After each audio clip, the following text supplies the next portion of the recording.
Buongiorno a tutti e benvenuti a Sveglia Trieste. Oggi avremo qui ospiti in studio Michele Lobianco di Forza Italia e Giorgio Sclip della lista Russo Punto Franco. Se volete parlare con i nostri ospiti oppure semplicemente fare le vostre segnalazioni, potete chiamarci qui alla diretta oppure scriverci una mail. Abbiamo la nostra rassegna stampa del mattino nella prima ora della trasmissione, ma cominciamo subito con le previsioni del tempo, con il quadro meteo e il sito dell'Osmer ARPA regionale. Allora, la situazione generale: l'anticiclone di origine tropicale con aria molto calda a tutte le quote si consolida sull'Europa. Sulla regione la presenza di aria molto calda nei bassi strati e di correnti settentrionali in quota a tratti umide favorisce l'instabilità pomeridiana. Allora, vediamo oggi, mercoledì 24 giugno, cielo sereno poco nuvoloso con venti e regime di brezza. Sulla costa al mattino soffierà Borino, farà caldo, nel pomeriggio e in serata sulla zona montana saranno possibili rovesci e temporali sparsi che successivamente potrebbero interessare localmente anche pianura e costa. Qualche temporale potrebbe essere anche più forte. Vediamo la situazione di domani, giovedì 25, cielo sereno poco nuvoloso per qualche velatura al mattino, caldo persistente con venti a regime di brezza, sulla zona montana al pomeriggio possibile qualche rovescio temporale sparso ma con bassa probabilità. E infine venerdì 26 giugno, cielo in prevalenza sereno con cumuli pomeridiani sui monti, farà molto caldo, venti a regime di brezza. Questo è ancora il quadro meteo e del caldo parleranno poi anche i giornali oggi in edicola, lo vedremo nella rassegna stampa che cominciamo subito dal piccolo, il piccolo di Trieste. E in primo piano la questione energetica, questo appello del presidente di Confindustria Alto Adriatico Agrusti: la regione partecipi al raddoppio di Krško. Al Friuli Venezia Giulia serve energia, la Slovenia punta comunque sul nucleare, tanto vale accordarsi. Su Startech l'imprenditore ce la racconta. Questa l'intervista al presidente di Confindustria Alto Adriatico che troviamo oggi sul piccolo. In primo piano c'è anche la questione del basket, la Pal Trieste a Gorizia, un'indicazione formale in attesa di accordarsi sull'uso del Pala Rubini, trattative con il comune. E intanto il Pala Bigotto a Gorizia oggi si tinge d'azzurro, sfida alla Croazia. Nelle cronache, ritorno in luglio tra Michael Laudi, via ai test lungo il tratto funicolare.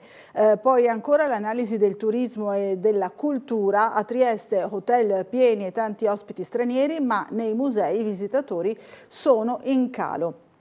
Incontro pubblico, Barcola, residenti esasperati, caos, degrado e Maranza.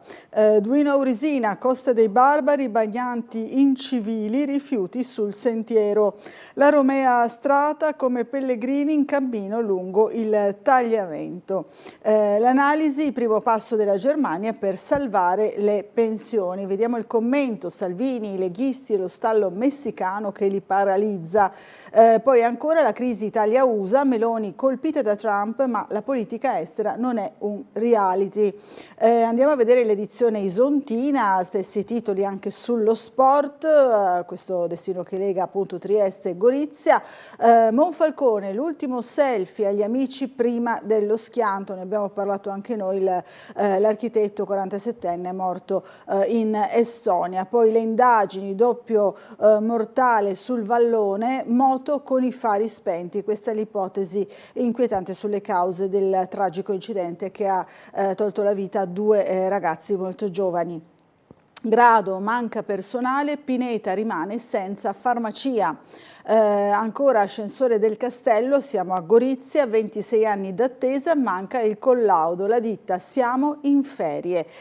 Allora, questi alcuni dei titoli che ci sono oggi sul piccolo, appunto nelle due edizioni isontina e di Trieste, ma andiamo a vedere gli altri quotidiani. Corriere della Sera, allora dicevamo prima, appunto il clima e l'allarme, in Italia bollino rosso in 16 città, ma il caldo torrido sta facendo preoccupare un po' tutta Europa, blocca l'Europa. In Francia il caso dei 40 annegati, qui vediamo una mappa significativa, le notti, i bimbi, gli anziani, consigli anti-AFA. Poi c'è ancora il caso Regeni, lo troveremo anche su altri quotidiani, la requisitoria ieri del PM a Roma, l'Egitto ha protetto gli aguzzini di Regeni. Vediamo il mondiale, Messi il migliore, vi spiego perché, il commento di Aldo Cazzullo. Poi Meloni e gli USA, i rapporti bilaterali non cambiano, la Premier colpita da Trump, la spinta sulla legge elettorale, l'affondo, noi scarsi, opposizioni scarsissime. L'ondata di vendite tech manda in sofferenza le borse, mercati, cala SpaceX, poi recupera, giù piazza affari. Milano, il vigile morto inseguendo un SUV pirata. Andiamo a vedere sempre gli altri quotidiani. Allora, la Repubblica, colpita da Trump, per Hormuz ci siamo, queste le parole di Meloni, non cambiano i nostri rapporti, la politica estera non è Temptation Island, mozione contro la guerra, il Senato USA sfida il presidente che crolla nei sondaggi, l'Iran nega l'accordo sugli ispettori nucleari, questa è la trattativa. Poi ancora 4 maxi condanne chieste dai PM romani per la morte di Regeni. Flottiglia, liberi in Libia i 2 attivisti italiani sequestrati un mese fa.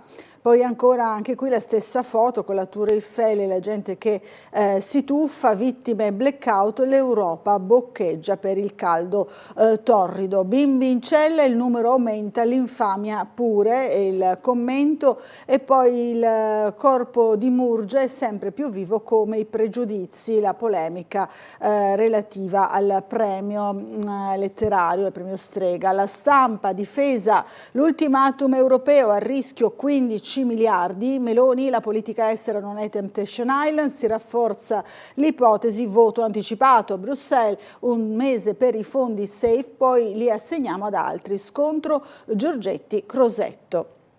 Si salvano jet e droni, addio a tank e navi.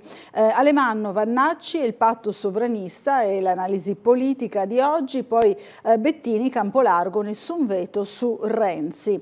Rebus nucleare, la tregua fragile tra USA e Iran e l'analisi per quanto riguarda gli esteri. Borse in rosso, investimenti record ma pochi guadagni, la bolla dell'intelligenza artificiale pronta a scoppiare. E qui vediamo le nostre memorie in un libro, le poesie di Fruttero e Lucentini, all'asta le lettere di Battisti alla mamma.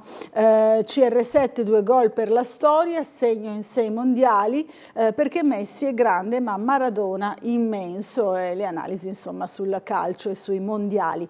Il Fatto Quotidiano, Covid, la russa striglia Fratelli d'Italia, la Premier rilancia le bufale, pure il numero 1 del Senato critica la commissione.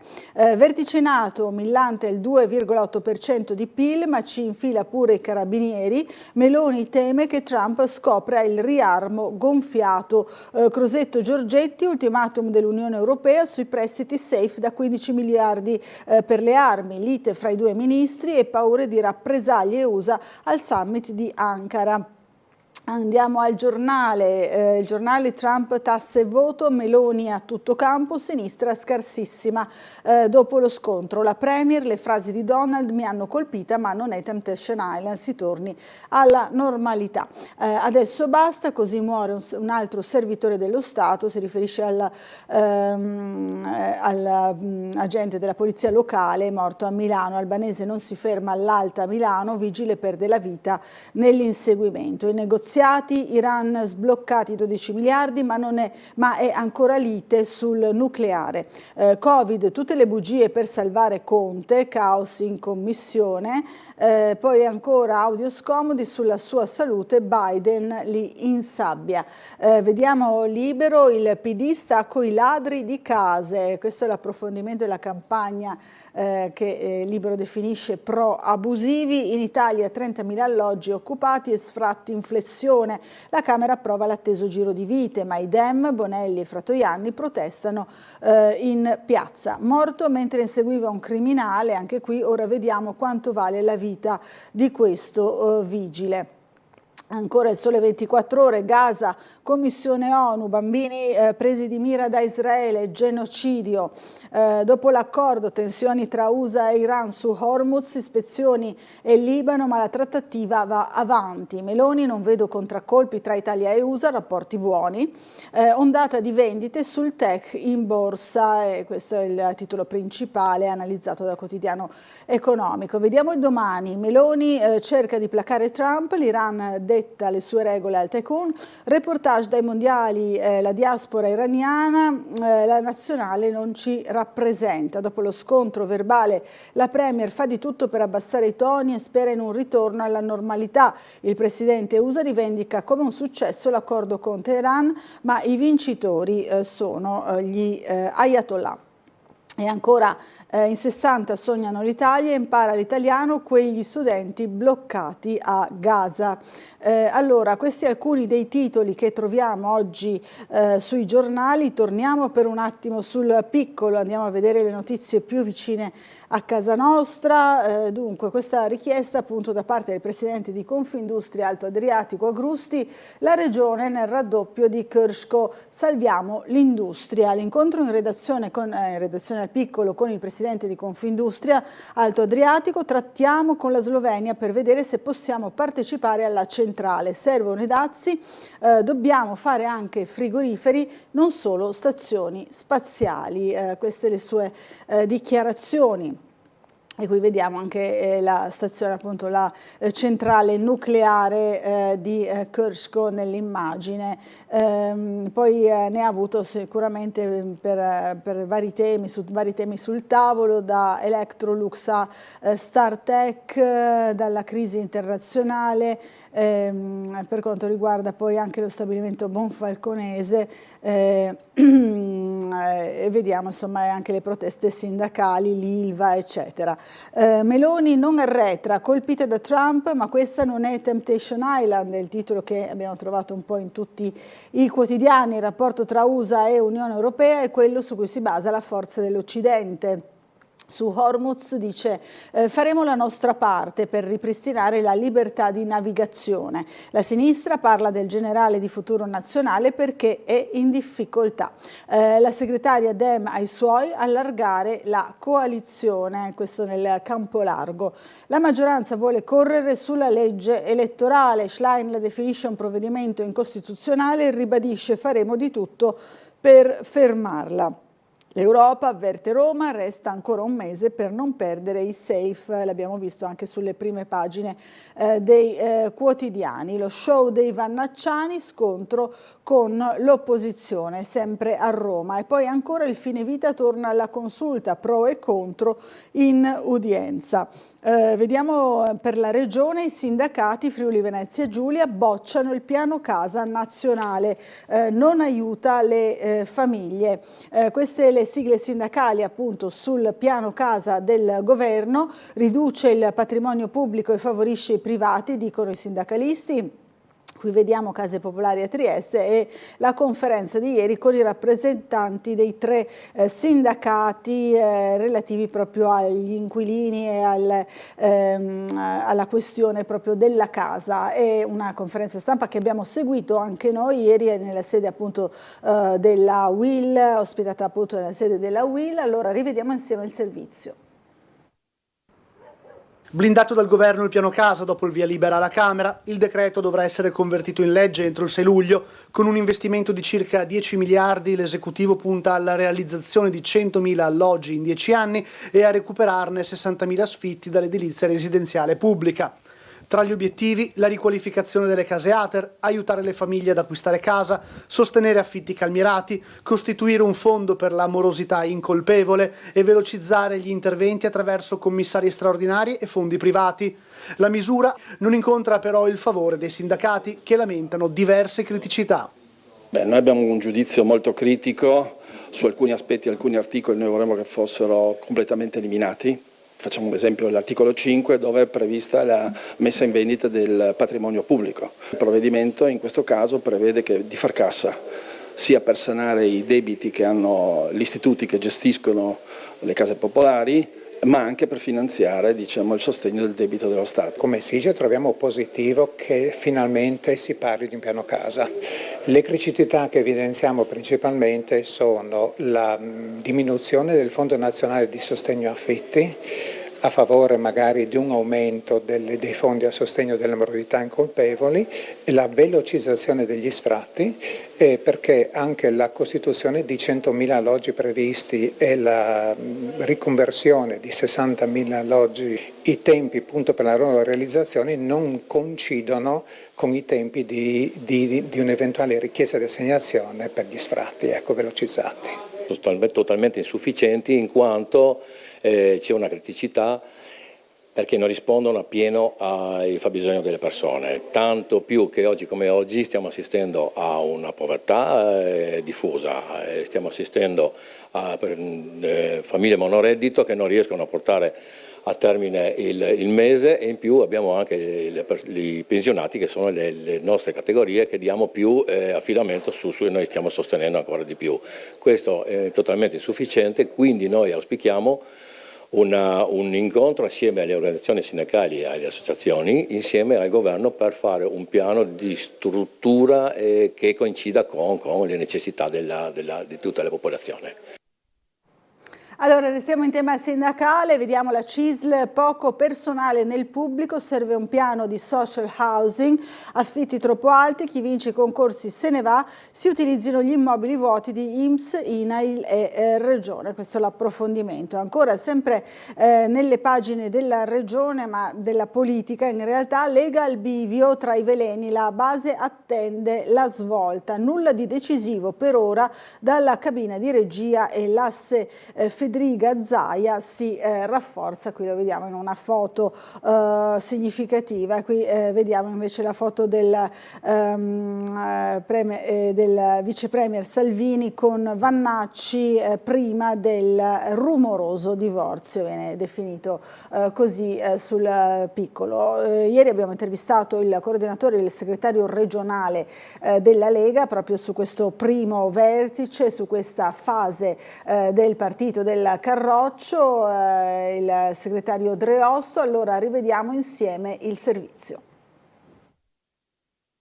Innanzitutto è partito bene il tavolo di coordinamento territoriale, che ha lo scopo, come è stato annunciato, di dare voce ai territori. Voglio ricordare che la Lega si pone sempre come sindacato dei territori, e quindi c'era la necessità di un coinvolgimento diretto di quelli che sono i protagonisti proprio della buona amministrazione, che potessero in qualche maniera incidere nelle scelte che saranno fatte politiche ed amministrative dal governo, sia nell'assestamento di bilancio ma anche nella manovra che sarà approntata a fine anno. Non una svolta politica, ma un primo confronto su temi chiave da mettere in testa all'agenda politica nazionale per tornare a far correre la Lega sulle esigenze dei suoi territori ed elettori di riferimento. Così Marco Dreosto, segretario del Carroccio e Friuli Venezia Giulia, interpreta l'esito del primo confronto via telematica del tavolo di coordinamento leghista dei territori. I 19 big, da Salvini a Fedriga, da Stefani a Zaia, si sono confrontati su argomenti chiave come sanità, sicurezza, autonomia e sostegno alle famiglie.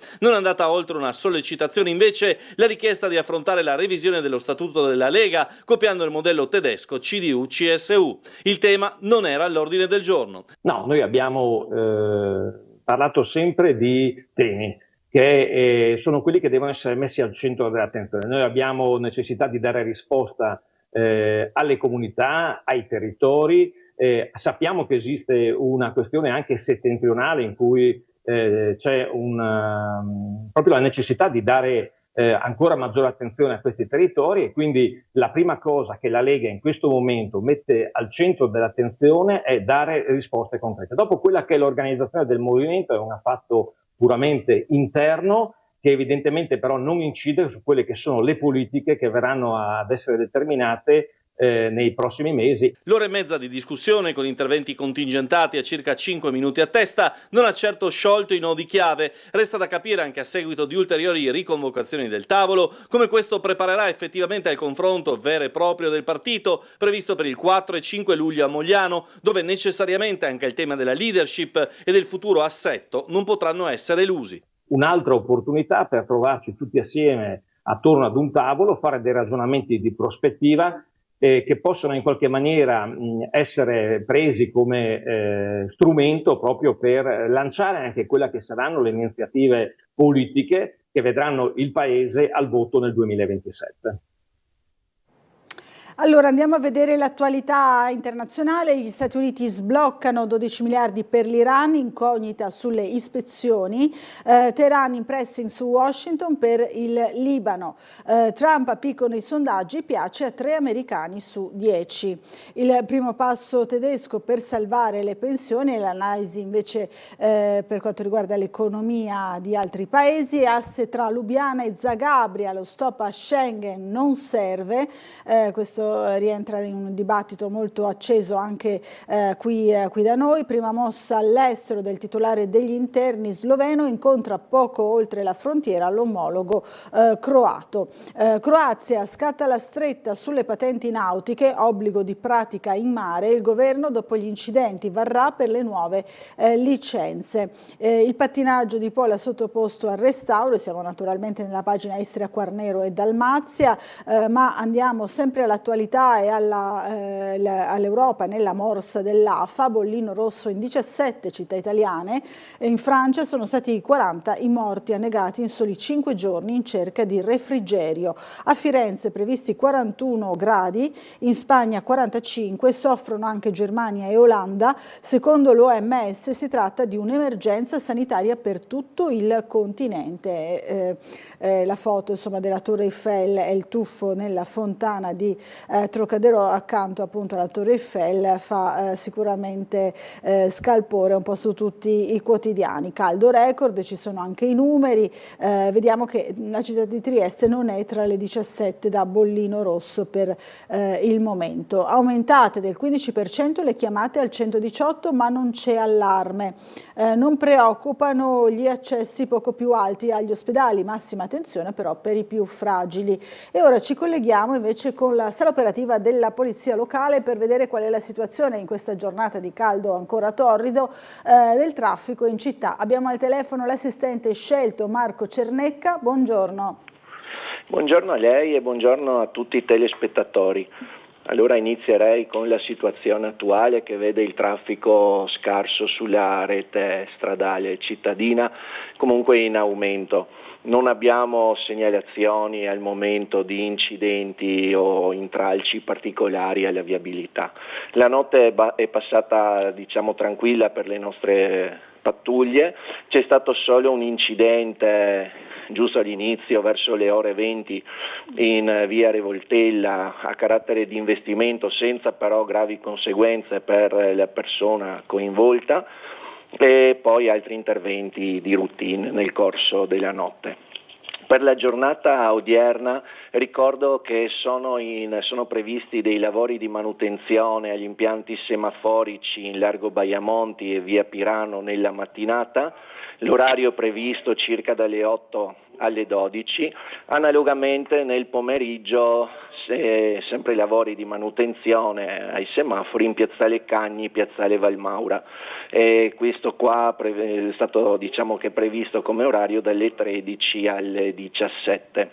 Per quanto concerne la chiusura di via Commerciale, abbiamo avuto notizia dalla ditta che i divieti di transito, diciamo la zona inerente ai divieti di transito è stata allargata, per cui arriva fino alla via di Scorcola e piazza Casali, per cui le persone che transitano in zona dovrebbero fare il giro per la via Romagna. Da ieri via Pagano al Civico 43 risulta chiusa, per cui il transito interdetto è in quel punto a causa di un avvallamento, una buca presente e bisognerà chiaramente fare degli accertamenti. E per questa mattina ricordo solamente ancora dei lavori della Cegas Servizi Ambiente, vista la località, lo ricordo, perché riguardano Piazza Tommaseo e Riva 3 Novembre, dovrebbero protrarsi fino al 26 di giugno. Ricordo solo ancora appunto la presenza della manifestazione Triskel nella zona del Ferdinandeo, per cui attenzione anche al transito in serata nottata per via della presenza di persone. Altro non avrei da aggiungere, per cui vi ritornerei la linea augurando una buona giornata. Grazie, buona giornata anche a lei e a tutti i suoi colleghi e buon lavoro. Grazie altrettanto. Grazie. Noi andiamo avanti, parliamo ancora di turismo, siamo nella pagina della cronaca di Trieste. Del piccolo crescono i turisti in città, non gli ingressi ai musei. Questa è l'analisi che abbiamo già visto in prima pagina. Nei primi 4 mesi dell'anno i pernottamenti sono saliti a 441.196 con un aumento di stranieri più 10,6% e invece un calo di italiani meno 6,7%. L'assessore Rossi: non ci sono state le mostre per investire sui contenitori.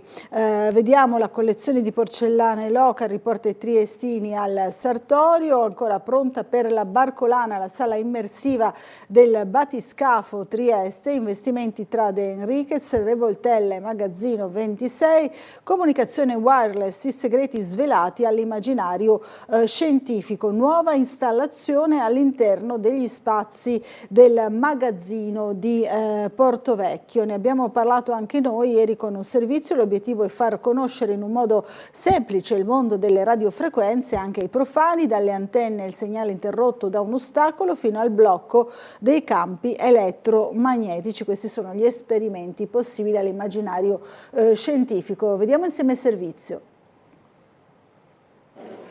L'esperienza di visita all'immaginario scientifico si arricchisce di un nuovo exhibit messo a punto con la collaborazione di Telit Criterion. La nuova installazione permetterà ai visitatori di esplorare in prima persona alcuni dei principi fisici alla base delle telecomunicazioni wireless, rendendo visibili fenomeni normalmente invisibili e mostrando nel contempo come le onde elettromagnetiche siano presenti in molti aspetti della nostra vita quotidiana. Vedranno 2 esperienze che spiegano brevemente come si propagano le onde e come in qualche modo anche con il secondo esperimento queste possono essere bloccate. Sono delle cose che quotidianamente viviamo nella nostra esperienza tramite il telefono cellulare, che però tante volte non capiamo, non conosciamo come questa trasmissione avvenga e come appunto il mondo della radiofrequenza è intorno a noi e quali sono le leggi che lo governano. La prima esperienza è legata alle antenne dalla propagazione dei segnali radio, la seconda alla gabbia di Faraday in grado di schermare le onde elettromagnetiche. L'exhibit arricchisce la sezione museale Innova dell'immaginario scientifico ed incrocia una delle mission dell'istituzione. Che è la relazione con il territorio, la relazione con le imprese del territorio e soprattutto il racconto, la narrazione di quanto siano importanti le attività di ricerca che vengono svolte all'interno delle imprese e dei loro centri di innovazione e sviluppo. Telit Synterion è un caso esemplare da questo punto di vista, un'impresa radicata sul nostro territorio, presente qui da moltissimi anni, che si occupa dello sviluppo di servizi e di nuove tecnologie fondamentali nella nostra vita quotidiana. Nel 2025 l'immaginario scientifico è stato visitato da 47.386 persone, metà delle quali provenienti dal resto dell'Italia e dall'estero. Allora, torniamo sul piccolo e vediamo che ieri è stato affrontato un problema di un rione, di un intero rione, Schiamazzi, Degrado e Maranza a Barcola, l'allarme dei residenti. Le criticità della sicurezza e del decoro emerse nell'incontro con gli assessori Tonel, De Gavardo e il comandante Milocchi, cittadini esasperati, qui maleducazione e regole ignorate. Vediamo il confronto, chieste telecamere, più controlli anche su sui locali e un numero adeguato di bagni pubblici. È un'estate rovente quella di Barcola, non solo per il sole e le temperature elevate, Schiamazzimo, vita fuori controllo, mancanza di decoro, ma anche degrado diffuso, comportamenti pericolosi, oltre alle onnipresenti baby gang, in maranza come si suol dire, che turbano la tranquillità. Queste le principali problematiche emerse nel corso del confronto tra cittadinanza e istituzioni durante il Consiglio della terza circoscrizione tenutosi ieri sera. Criticità a cui la politica e le forze dell'ordine sono chiamate a rispondere, sollecitate da chi a Barcola ci abita. Sala gremita in quel di Villa Prince, dimostrazione di quanto tale questione coinvolga i residenti che si sentono impauriti e impotenti nei confronti di quanto accade vicino, se non dentro, alle loro abitazioni. Allora andiamo a vedere ancora. Aggredì una poliziotta per sfilarle la pistola, Privitera verso il CSM o la sezione psichiatrica. Dalla perizia emergono il vizio parziale di mente e l'incompatibilità col carcere. Tra le ipotesi anche la REMS di Aurisina e il giudice deciderà nei prossimi giorni. Appartamento Ateri incendiato, le indagini, guasto elettrico. Le fiamme che hanno distrutto l'alloggio in via dei Meccanici a Muggia causate da un cortocircuito. Qui vediamo l'interno dell'alloggio distrutto dal fuoco in via dei Meccanici qualche giorno fa. Cede un albero di 20 metri, l'intervento dei pompieri. Qui vediamo il vigile del fuoco impegnato nel taglio dell'albero in via del Veltro. E ancora vigili del fuoco, domani si insedia il nuovo comandante. Antonio Del Gallo, abruzzese di Pescara ma residente a Padova, arriverà domani mattina il passaggio di consegne. Allora ci dobbiamo fermare per una piccola pausa pubblicitaria, ci rivediamo fra pochissimo.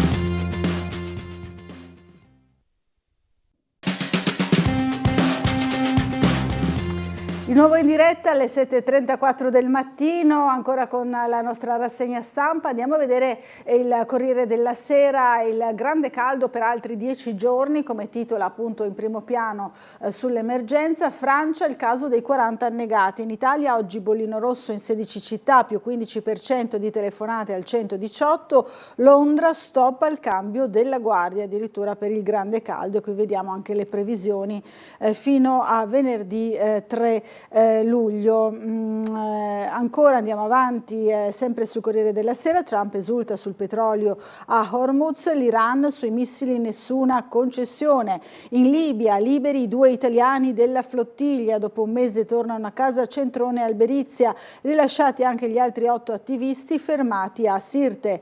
Vediamo sempre sul Corriere della Sera, andiamo avanti per il governo, insomma il primo piano sulla politica nazionale. Meloni archivia lo scontro con Trump, colpita da lui, ora torni la normalità. Europa e Stati Uniti hanno valori comuni, niente guerre tra noi. Lollobrigida preoccupato da chi esalta il modello cinese. Da Nvidia, Samsung, i titoli tech trascinano le borse al ribasso, l'abbiamo visto anche su altri quotidiani. Poi la stretta su terre rare e aziende americane, Pechino risponde alle blacklist di Donald. Ancora le priorità di Burnham, crescita e Unione Europea, sfida a 2 per guidare il tesoro, e siamo nella Gran Bretagna. Ieri il faccia a faccia con Starmer, al ministro Miliband il rosso, il blairiano Streeting. Ancora Mosca, negoziamo, poi i nuovi raid, siamo alla guerra con l'Ucraina. Zelensky propone un vertice a 3 negli USA, oggi le 5 a Berlino, la battaglia del nodo strategico del Donbass. Ancora lo stop di Giorgetti al voto anticipato, e sulla Lega siamo effervescenti. L'abbiamo visto anche a livello locale. Mentre nel campo largo Schlein attacca un pezzo di establishment, non mi vuole a Palazzo Chigi. Caccia, primo sì al Senato e scontro, il voto del centrodestra, ma c'è chi frena le opposizioni, è uno sparatutto, protestano gli animalisti. Ne parlavamo ieri proprio con una telefonata da parte di un telespettatore. Le cronache, l'auto in fuga al posto di blocco, il vigile muore nell'inseguimento, è successo a Milano, e poi invece a Roma il processo sulla morte di Giulio Regeni. I PM Regeni, ergastolo allo 007 egiziano, chiesti 17 anni e mezzo per gli altri 3 imputati. In aula le prove delle lesioni, è stata tortura. E poi vediamo anche la requisitoria, depistaggi e menzogne, così l'Egitto ha protetto gli aguzzini, rotto il muro di omertà, le accuse della procura, cooperazione solo apparente. Ce ne siamo occupati anche noi ieri, appunto abbiamo parlato della requisitoria, in particolare del procuratore di Roma che ha parlato proprio di torture vere e proprie e della protezione appunto che l'Egitto ha dato agli aguzzini di Giulio Regeni. Vediamo il servizio. Mostra segni di tortura. Pugni, calci, uso di strumenti contundenti, bastoni, mazze. Dita rotte, bruciature di sigarette su tutto il corpo. Il 25 gennaio del 2016 Giulio Regeni fu privato non soltanto della libertà e della vita, fu privato della sua stessa condizione di essere umano, titolare di diritti, collocato in uno spazio in cui non esistevano più legge, controllo, difesa, limite. È uno dei passaggi più forti della requisitoria pronunciata oggi nell'aula bunker di Rebibbia dal procuratore aggiunto di Roma Sergio Colaiocco nel processo per la morte del ricercatore italiano avvenuta al Cairo 10 anni fa. Processo a carico di 4 007 egiziani accusati di aver sequestrato, torturato e ucciso il giovane di Fiumicello. Ma vi è una seconda verità ancora più drammatica, ha aggiunto il rappresentante dell'accusa. A compiere tutto questo non furono criminali comuni, furono uomini dello Stato appartenenti agli apparati di sicurezza. Quello per la morte di Regeni è stato definito un processo contro il silenzio, contro la menzogna e i depistaggi. La Procura di Roma afferma inoltre che sarebbe stato compito dell'Egitto ricercare i responsabili, assicurare le prove, offrire alla vittima e alla comunità internazionale una risposta di giustizia. Ma quel che si è progressivamente rivelato è stato l'esatto contrario, un sistema di ostacoli, di opacità, di resistenze. Colaiocco ha infine voluto mettere un punto fermo sulla cosiddetta pista inglese, ribadendo una volta per tutte che Giulio Regeni non era una spia. Tutti gli elementi raccolti sono stati approfonditi, ha detto, e da quel versante non è emerso alcun elemento utile alla ricostruzione del sequestro, delle torture e dell'omicidio. Andiamo alla pagina isontina di Gorizia, del piccolo castello, l'ascensore bloccato, il sindaco Ziberna ora denunce e diffide, il sindaco annuncia il pugno duro, il comune ha fatto ciò che doveva fare, le cabine funzionano ma è inammissibile il rimpallo fra ditta e collaudatori, l'attesa ormai si protrae da 26 anni, contattata la Maspero, siamo in ferie, dice appunto la ditta, questo ha fatto infuriare il sindaco di Gorizia. La rassegnazione, l'inaugurazione, la giunta ha sospeso ogni annuncio. È da tempo che l'amministrazione comunale ha sospeso le previsioni relative all'inaugurazione dopo aver dato per scontato, sbagliando, che l'impianto di risalita sarebbe sicuramente stato pronto in tempo per la capitale europea della cultura del 2025. Un'opera pubblica disgraziata con ben 2 aziende andate in fallimento, l'amarezza dei turisti. L'altra domenica una comitiva austriaca chiedeva di poterlo utilizzare. Questa è la vicenda che somiglia tanto a quella del tram di Opicina che poi vedremo nelle pagine di Trieste. Ieri invece il sindaco di Gorizia ha avuto un altro motivo per lamentarsi, per essere furioso, perché gli è stata rubata la bicicletta elettrica. Noi l'abbiamo intervistato al telefono, rivediamo insieme il servizio. Sì, sono appena rientrato da Milano, la prima cosa che ho fatto è recarmi presso il caserma Mazzarelli della Casa Rossa della Questura, perciò per denunciare il furto. Capisco la curiosità perché è sottratta e rubata la bicicletta al sindaco, però abbiamo certamente tantissime persone vivono problemi ben maggiori. Mi spiace perché io dalla primavera fino ai primi dell'autunno io attraversavo la città in continuazione in bicicletta, una straordinaria comodità, perciò non è soltanto per salutismo ma proprio per grande praticità.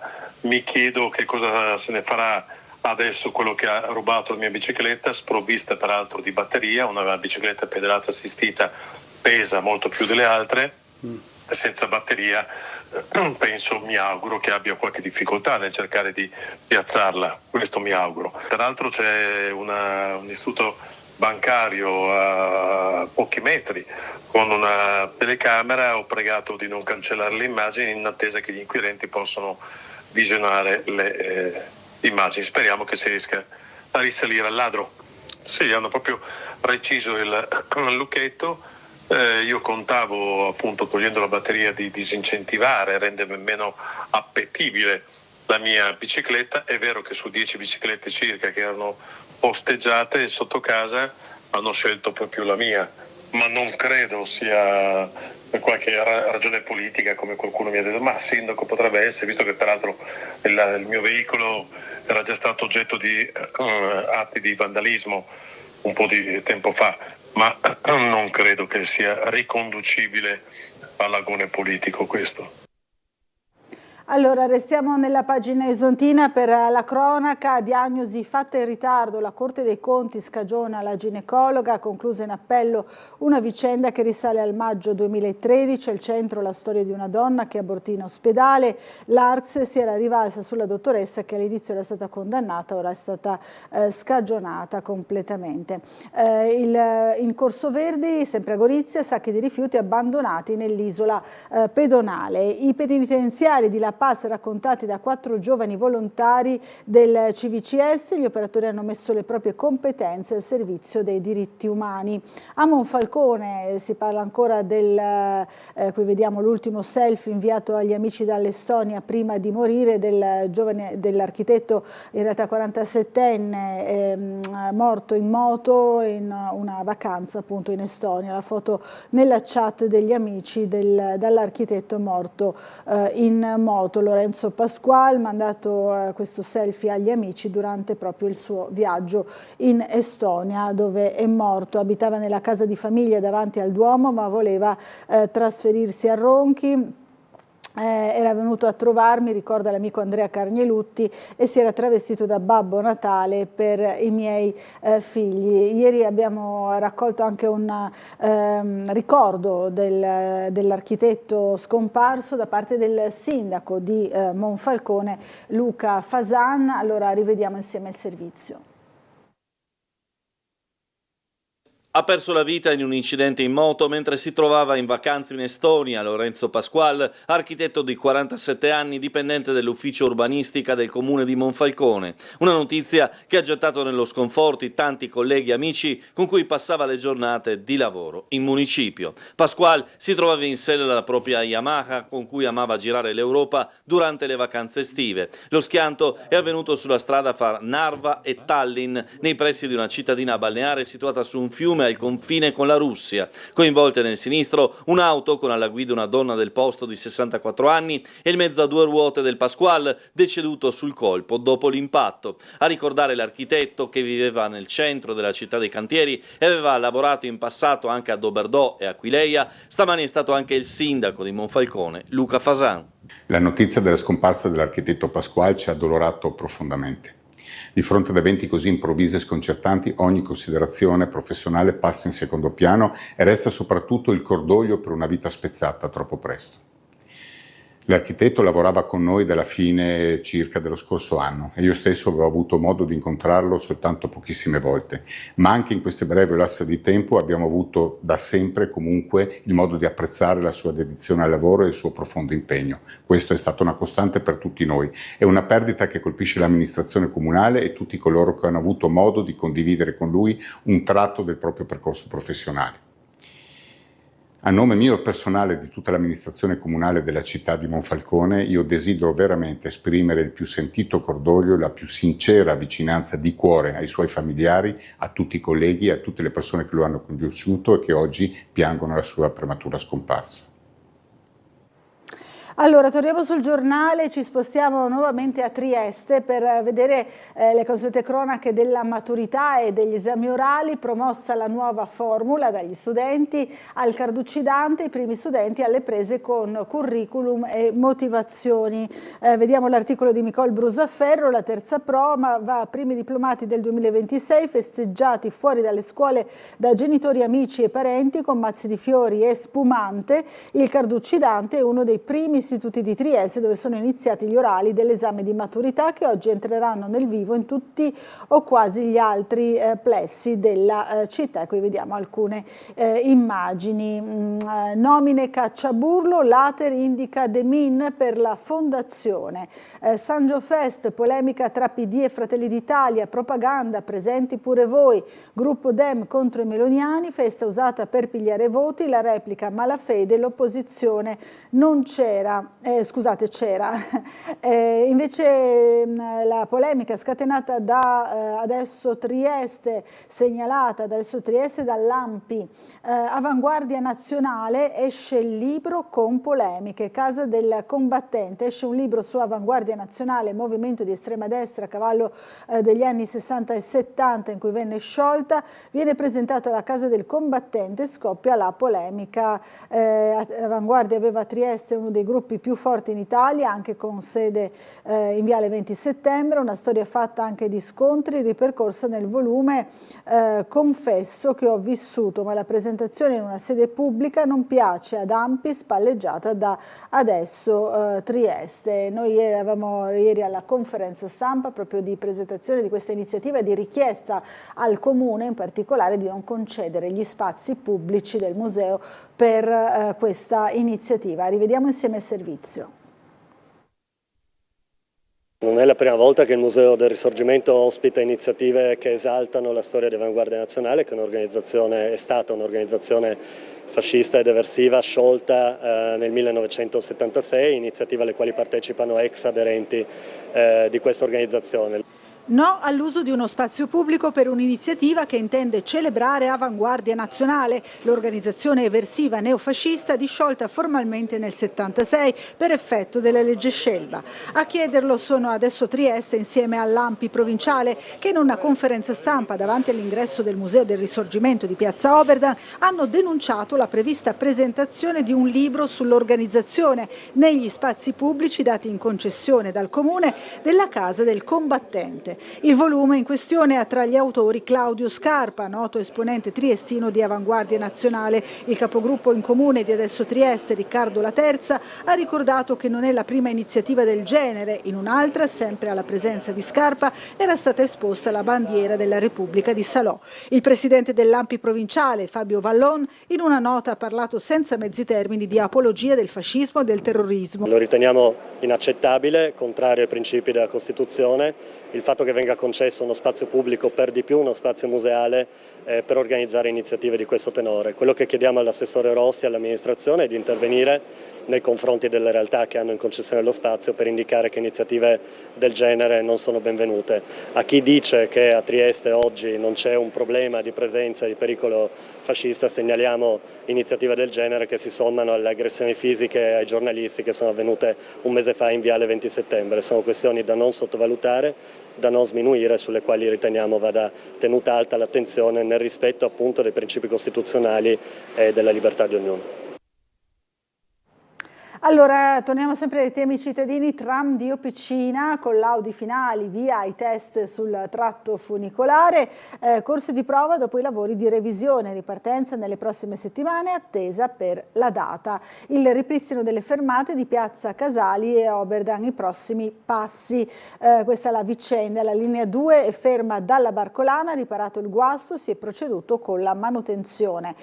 Project Costim per Portovecchio, assegnata la gara per la verifica. A Muggia invece, ci spostiamo a Muggia, 50 anni di dibattiti sul raddoppio della galleria. Nel 72 il sindaco Millo affidò un'analisi all'ingegner Costa, Nesledek la condivise ma poi non la applicò. Un dialogo tra vescovi dedicato alla Terra Santa, sempre a Muggia. Incidente nel cantiere del Fugnan e blackout elettrico. A causare il blocco è stato un problema un cavo elettrico, guasto guasto risolto nel giro di un'ora. Qui vediamo la Polizia Locale di Muggia in largo Martiri della Libertà, proprio in occasione di questi lavori, di questo guasto. In Costa dei Barbari, rifiuti abbandonati sul sentiero, montagne di sacchetti pieni lasciati dai bagnanti e scoppia la polemica politica. La foto è abbastanza significativa. E vicino alle spiagge sotto Santa Croce, cassonetti stracolmi. A più di un mese dall'appello lanciato da Cegas APS AMGA, il problema sporcizia resta ancora irrisolto. Lavori di riqualificazione nell'abitato di Crogole. Poi andiamo invece a vedere le notizie dalla pagina della cultura e degli spettacoli. Corpi, spazi urbani e particelle di luce nell'arte di Ila Becca. Il regista noto a livello internazionale per i progetti realizzati con Louise Lemoine espone per la prima volta a Trieste alcuni scatti del suo archivio personale, sguardi influenzati dalla fisica quantistica, come rivela il titolo della mostra, Fotoni. Poi ancora gli amori, l'Alfa Rossa e quei dubbi sulla morte di Ingeborg Bachmann. 100 anni fa nasceva la più importante poetessa austriaca del Novecento, il ricordo dell'amica Geghi. Poi ancora la rivoluzione del Santo d'Assisi, San Francesco, esce l'edizione rivista ampliata della natura di San Francesco a cura di Moriani, lo sguardo inedito su Pasolini nei diari della madre Susanna. Andiamo a vedere la pagina sportiva, sempre nel piccolo, saltando le pagine, ecco qui, allora sport, il comune apre, Trieste si cautela con il Pala Bigot, il municipio ha offerto massima disponibilità con affitto soft e costi abbattuti per il Pala Rubini in attesa del project financing. Intanto il club indicherà per l'iscrizione l'impianto goriziano. Questo compromesso, la soluzione trovata a livello temporaneo. Allora rivediamo insieme il nostro servizio sulla pallacanestro proprio iscritta per il momento proprio al Pala Bigot di Gorizia. Il Pala Bigot di Gorizia come soluzione tampone per formalizzare l'iscrizione al campionato di A1 entro il 26 giugno e la soluzione di un canone ponte per il Pala Rubini prospettata oggi dal comune di Trieste per risolvere a brevissimo l'impasse della questione campo. Mentre cresce l'attesa per capire quando il presidente Paul Matiasic scioglierà le riserve sul futuro, il tema del giorno è quello del palazzetto. A concessione dell'impianto di Valmaura scaduta, la società rappresentata in questo momento dal GM Arcieri, dopo aver sondato il Taliercio di Venezia, ha ottenuto l'ok dall'amministrazione goriziana per inserire il Pala Bigot di Gorizia come campo di riferimento per l'iscrizione alla massima serie. Quanto all'obiettivo primario di risolvere la situazione burocratica per giocare davanti al pubblico di casa nella città della Bora, il comune di Trieste ha proposto oggi alla società, sottolineando che Matiasic non si vede più ormai da 3 incontri consecutivi, un canone ponte per 1 o 2 stagioni sportive in funzione delle esigenze rappresentate dalla società, fissato in 10.000 euro annui contro i 150.000 che venivano determinati nella gara andata deserta, a fronte dell'impegno a presentare entro marzo 2027 la proposta di project financing più volte annunciata. In tale contesto, qualora il progetto presentato risulti coerente e sostenibile sotto il profilo tecnico ed economico, il Comune potrà intervenire con un proprio contributo finanziario nelle forme e nei limiti consentiti dalla legge. L'ente ha già programmato ulteriori investimenti per 900.000 euro, manifestando la volontà di incrementare tale importo di ulteriori 342.000 euro e di reperire ulteriori risorse fino a 3 milioni e 6. Tra gli interventi il nuovo sistema di illuminazione del parquet, che verrà realizzato nel corso dell'estate con un costo di 395.000 euro e la realizzazione delle nuove scale di emergenza richieste dai vigili del fuoco per un importo di 250.000 euro. Con il medesimo obiettivo di contribuire all'abbattimento dei costi di gestione della struttura, il Comune ha inoltre avviato una concreta interlocuzione con un operatore energetico in grado di ridurre le spese del Pala Rubini, che rappresentano una delle principali voci di costo dell'impianto. Torniamo sempre nelle pagine Dello sport, il grande basket torna a Gorizia, l'Italia in scena nel capoluogo isontino, è finita un'attesa lunga 27 anni, palla 2 alle 19:30 di fronte la Croazia per un'amichevole tutta da vivere. L'obiettivo è mettere benzina verso le gare di qualificazione al Mondiale 2027. Torniamo sempre nelle pagine però della cronaca dell'isontino, siamo a Monfalcone, mandato d'arresto europeo, Romeno si consegna alla polizia, sempre a Monfalcone. 3 candidati per il teatro, vince De Bis Deusanio, riconfermato direttore della stagione musicale del Teatro Bonezzi di Monfalcone fino al 2029. Sala consigliare piena per la Costituzione ai neo diciottenni. E poi invece a Ronchi dei Legionari, nuovi lavori al Filiput, servono altri 56.000 euro. Ulteriori interventi per riaprire le tribune del Palasport chiuse da 20 anni. Croce Rossa, test gratuiti per testare la salute. Anche a Ronchi, albero sradicato, strada riaperta dopo ore, il traffico in via Verdi è ripreso a circolare dalle 22, tranciato anche un cavo della linea telefonica. Dal Nepal alla vita quotidiana, perché camminare ci aiuta, l'esperienza dal trekking in Asia, gli insegnamenti per le buone abitudini al centro dell'incontro alla Casa della Cultura, sempre a Ronchi dei Legionari. Ma veniamo alle indagini per la morte dei 2 giovani motociclisti sulla strada del Vallone, la pista dei fari spenti sul dramma del Vallone. Gli inquirenti attendono l'esito degli esami tossicologici, il ricordo del volley, Ian in campo con noi, la maglietta della formazione Friuli Venezia Giulia di volley al torneo delle regioni.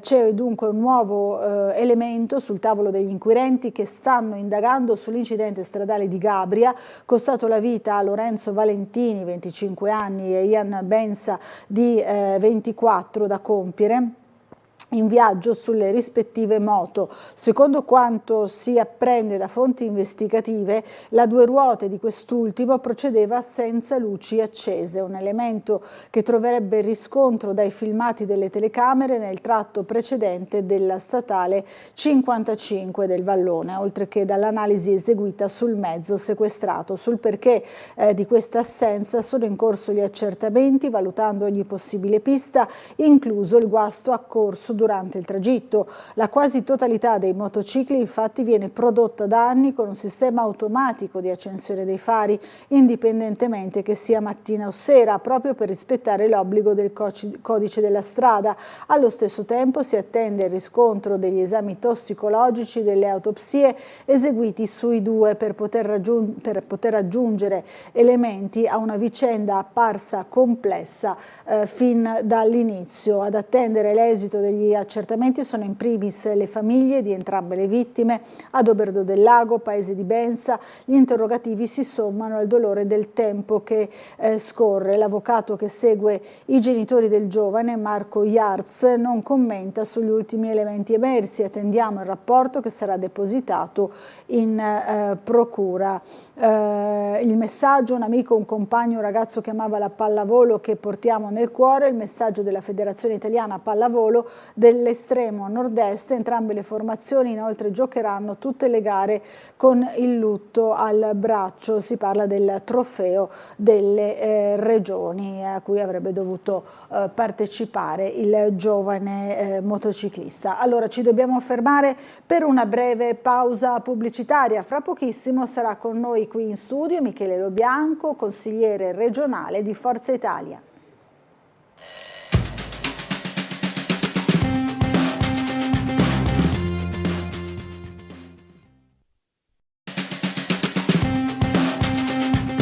Rieccoci in diretta 8:04 del mattino, diamo subito il buongiorno a Michele Lobianco, consigliere regionale di Forza Italia. Buongiorno. Buongiorno a tutti i telespettatori di Telequattro. Ben arrivato, c'è subito una telefonata, la sentiamo nell'immediato. Allora, pronto, buongiorno.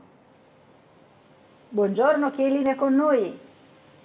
C'è qualcuno in linea? Allora, non sentiamo la persona dall'altro capo, invitiamo a richiamarci, eventualmente, insomma, ci sarà un problema di linea. C'è tutta un'ora davanti, abbiamo tempo per poter dialogare, conversare, può capitare. Dicevamo appunto consigliere regionale di Forza Italia che da poco, insomma, ha avuto il suo congresso, no? Sì, allora, com'è andata? Beh, si è celebrato il primo congresso dell'era dopo Berlusconi. Noi sappiamo che prima i congressi non c'erano, diciamo, c'erano le nomine, si è strutturato il partito e quindi il partito ha cambiato struttura, pelle dal punto di vista organizzativo e statutario, e quindi abbiamo prima esaurito la fase dei congressi, quello comunale, provinciale, e l'altro giorno eravamo a Udine a completare questo percorso di rinnovamento del partito e quindi con un congresso.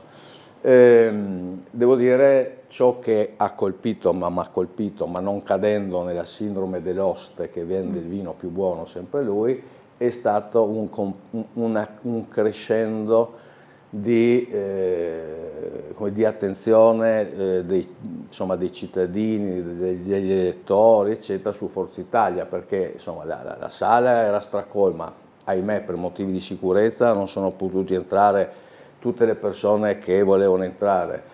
Insomma, si è sentita un'area nuova, un'area di rilancio, un'area di persone che sono probabilmente disorientate da varie cose che accadono in altri partiti, in altri luoghi politici, e trovano in Forza Italia un elemento politico che vuoi li rassicura, vuoi rappresenta comunque un elemento a cui affidare ovviamente il proprio pensiero. Ma lo dico, ripeto, non cadendo in quella che ho citato prima, la sindrome dell'oste che vende il vino più buono, ma ho visto molto interesse, rinnovato interesse a Forza Italia, e insomma abbiamo celebrato questo congresso di cui è stata confermata in buona sostanza Sandra Savino come segretaria regionale, e adesso parte una fase nuova. Avremo, come tutti voi sapete, una fase elettiva notevole, perché avremo le comunali, oggi un anno avremo già finito le comunali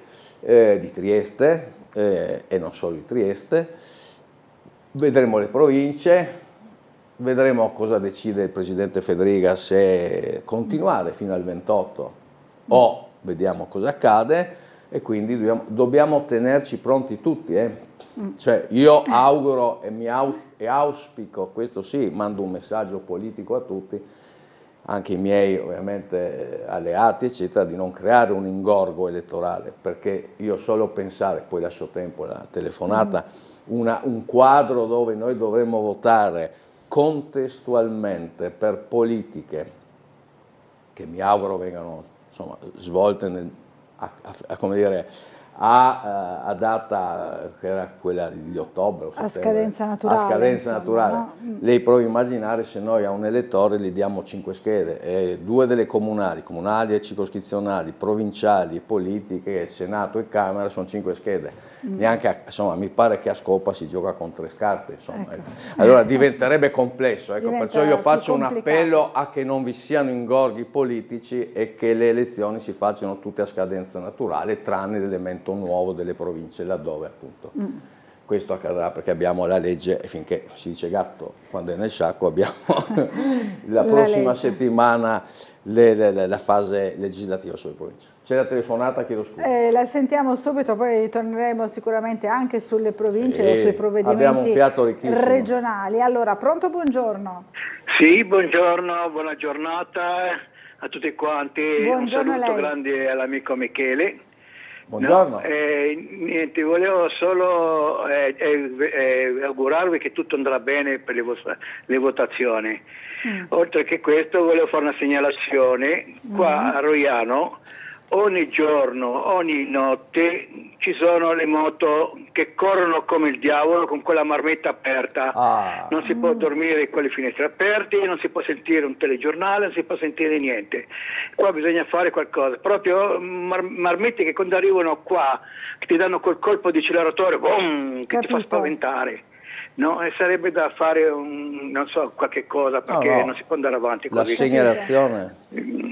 A Roiano, in zona Roiano, Sì. insomma, dice. Allora, va bene. Allora saluto. Grazie Michele, buona giornata. Grazie, e ti buon saluto weekend. e un abbraccio, fresco abbraccio, visto il il torrido. clima. Allora, questa telefonata porta un tema interessante, poco analizzato, anzi a livello giornalistico sarebbe interessante e bisognerebbe intervistare anche il comandante della polizia locale. Perché? Noi sappiamo quanto, e io so che ci sono un paio di telespettatori che intervengono sempre a Tele4 che su questi temi sono specializzati, quanto ormai la legislazione europea, non solo, nazionale, fa sì che tutti i mezzi, motocicli, automobili, eccetera, abbiano un'emissione con le marmite bassissime, bassissime. Ormai quasi tutte le case motociclistiche fanno moto a 4 tempi, per motivi di altra natura sono ancora a 2 tempi. Oggi c'è una moda incredibile e anzi io approfondirò a livello legislativo se possibile, quello di cambiare le marmite non solo delle moto, ma anche delle automobili, e sentiamo, perché avere quel rombo, no, da Formula 1, lei vede delle automobili, non so, vedrà anche, non so, una piccola utilitaria che ha un rombo tremendo perché inseriscono dei terminali sulle marmite vuoi delle auto e elaborano quelle delle moto. Quella della moto di cui lei tratta era la tipica marmitta che mettevano le famose, i chopper, no? Gli Harley Davidson, quella roba là. Ma non è questo. Ormai alcune moto vengono per il piacere di sentire questo nome. Ne parlerò con la polizia locale, perché questo avviene a Roiano, avviene dappertutto. Dappertutto. Però non è una cosa, su questo tema, io ricordo quando ero ragazzo, si truccavano i motorini, i vigili urbani dell'epoca facevano degli inseguimenti, eravamo là con, so che dobbiamo parlare di cose serie, c'era il famoso scarico Pinasco, c'erano varie marche, tu mettevi sul Ciao, sul Bravo, ti fermavano i vigili, ti multavano, se facevi cose peggiori, che cambiavi magari anche il carburatore, ti sequestravano, ma insomma, ma parliamo di anni gloriosi. Un giorno dovremo fare una trasmissione sugli anni gloriosi degli anni 80, 70. Allora ma insomma, no. Quando eravamo piccoli. Quando eravamo ragazzi, vi racconto un aneddoto, un vigile urbano su quelle famose Moto Guzzi, che noi chiamavamo i V7, perché era Moto Guzzi V750, erano terribili, bravi, facevano i loro doveri. E io ho visto un inseguimento di questo poliziotto a bordo di quella, giù per gli scalini dove c'è la chiesa di San Vincenzo di Paoli, per rincorrere uno in motorino. Lei pensi dove eravamo? Cioè c'era un'attenzione su questi temi particolari, ma questa cosa la approfondiremo. Scusate, allora sentiamo la prossima telefonata. Pronto, buongiorno. Sì, un pronto buongiorno a voi. Volevo dire che anche le Harley Davidson nascono già con i scarichi rumorosi e quelli qui lì sono da anni che andiamo avanti e nessuno fa niente. Quelli vengono fuori proprio rumorose, perché quando uno accelera viene fuori un finimondo. Ma non volevo dire di questo, volevo dire, io abito qua vicino al passaggio a livello del tram di Officina. Sono 7 anni che non stanno oliando o ingrassando le rotelle del tram. Le rotelle del tram sono asciutte, si sono spesi adesso, mi pare un 60.000 euro per cambiare il cavo, che logicamente prima camminava sull'asciutto perché non è ingrassato. Se lei adesso va a vedere tutte le rotelle che tirano sul cavo, sono tutte completamente asciutte. Una volta, quando c'erano persone che sapevano fare il proprio lavoro, ogni giorno veniva l'ingrassatore con un secchio di smear, come lo chiamavano, e le rotelle erano sia silenziose che ingrassate e il cavo lavorava sul grasso. Adesso il cavo lavora sul ferro puro. Io non so chi è quel, non so che parola dire, perché dovrei anche offendere, non trovi aggettivi, no? Chi è quel grande genio che non fa ingrassare le rotelle, perché è un danno per il cavo del tram, perché il cavo è stato cambiato non tanto tempo fa. Un cavo dovrebbe durare ma se lavora con ferro vada per cortesia, perché io ho fatto milioni di interventi a quel riguardo. Da 7 anni le rotelle sono completamente senza grasso. Completamente. Capito, grazie e buongiorno. della segnalazione. Allora, non ricordo il nome, chiedo scusa, però l'ascolto ogni mattina quando interviene. Allora, io ho preso nota e mi confronterò col presidente della Trieste Trasporti, perché loro hanno...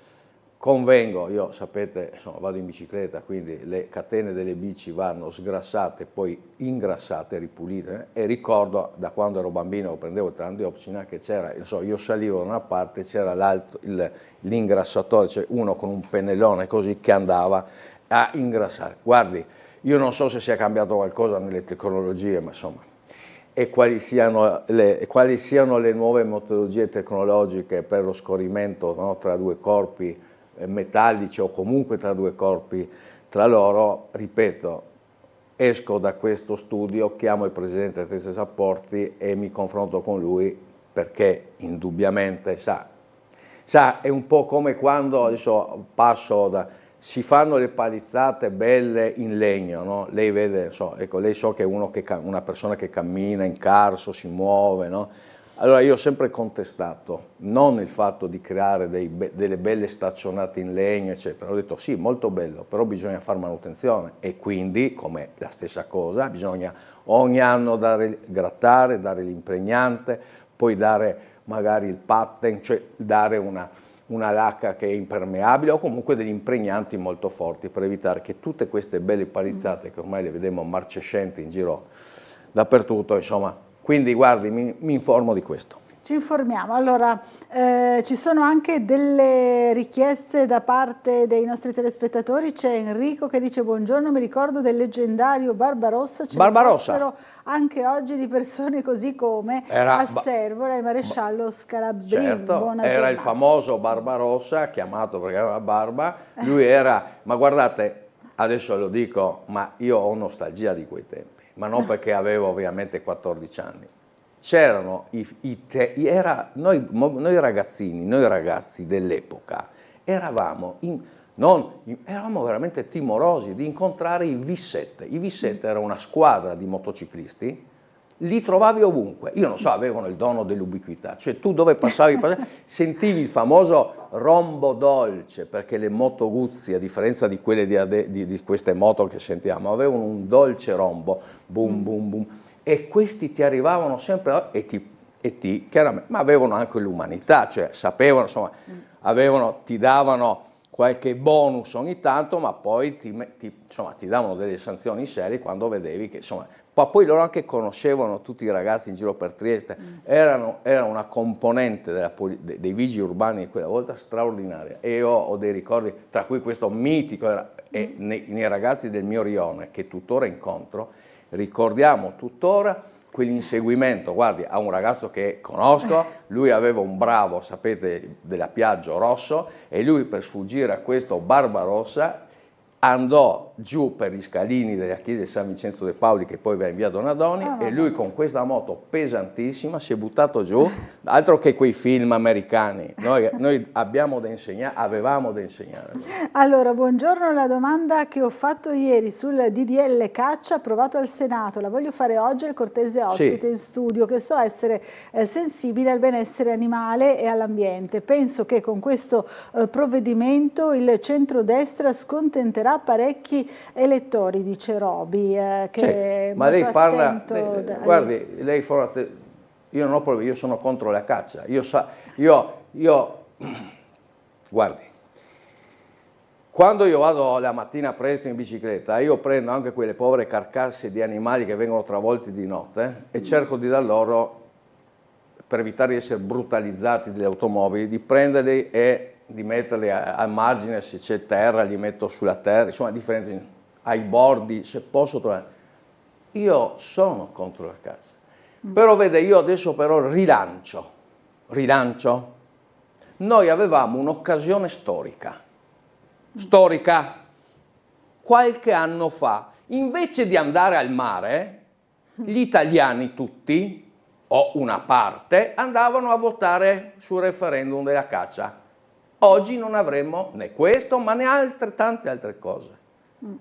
E quindi io le ho dato e vi ho dato una risposta, perché è vero che lei si immagini quindi io ho una storia su questo tema infrangibilmente chiara. Ha sempre espresso insomma le sue convinzioni. No? Però ci sono appuntamenti nella vita a cui non si può mancare. C'era quell'appuntamento unico, mi ricordo c'era il Partito Radicale che lo promosse. E allora non si è andati e adesso nel tempo si tiene, no? Però ogni tanto esistono. Comunque guardi, le ho dato questa risposta, mi creda, se lei è arrabbiata mi vede, no? Come sono io. Andiamo avanti. Allora, un'altra telefonata. Pronto, buongiorno. Pronto? Sì, buongiorno.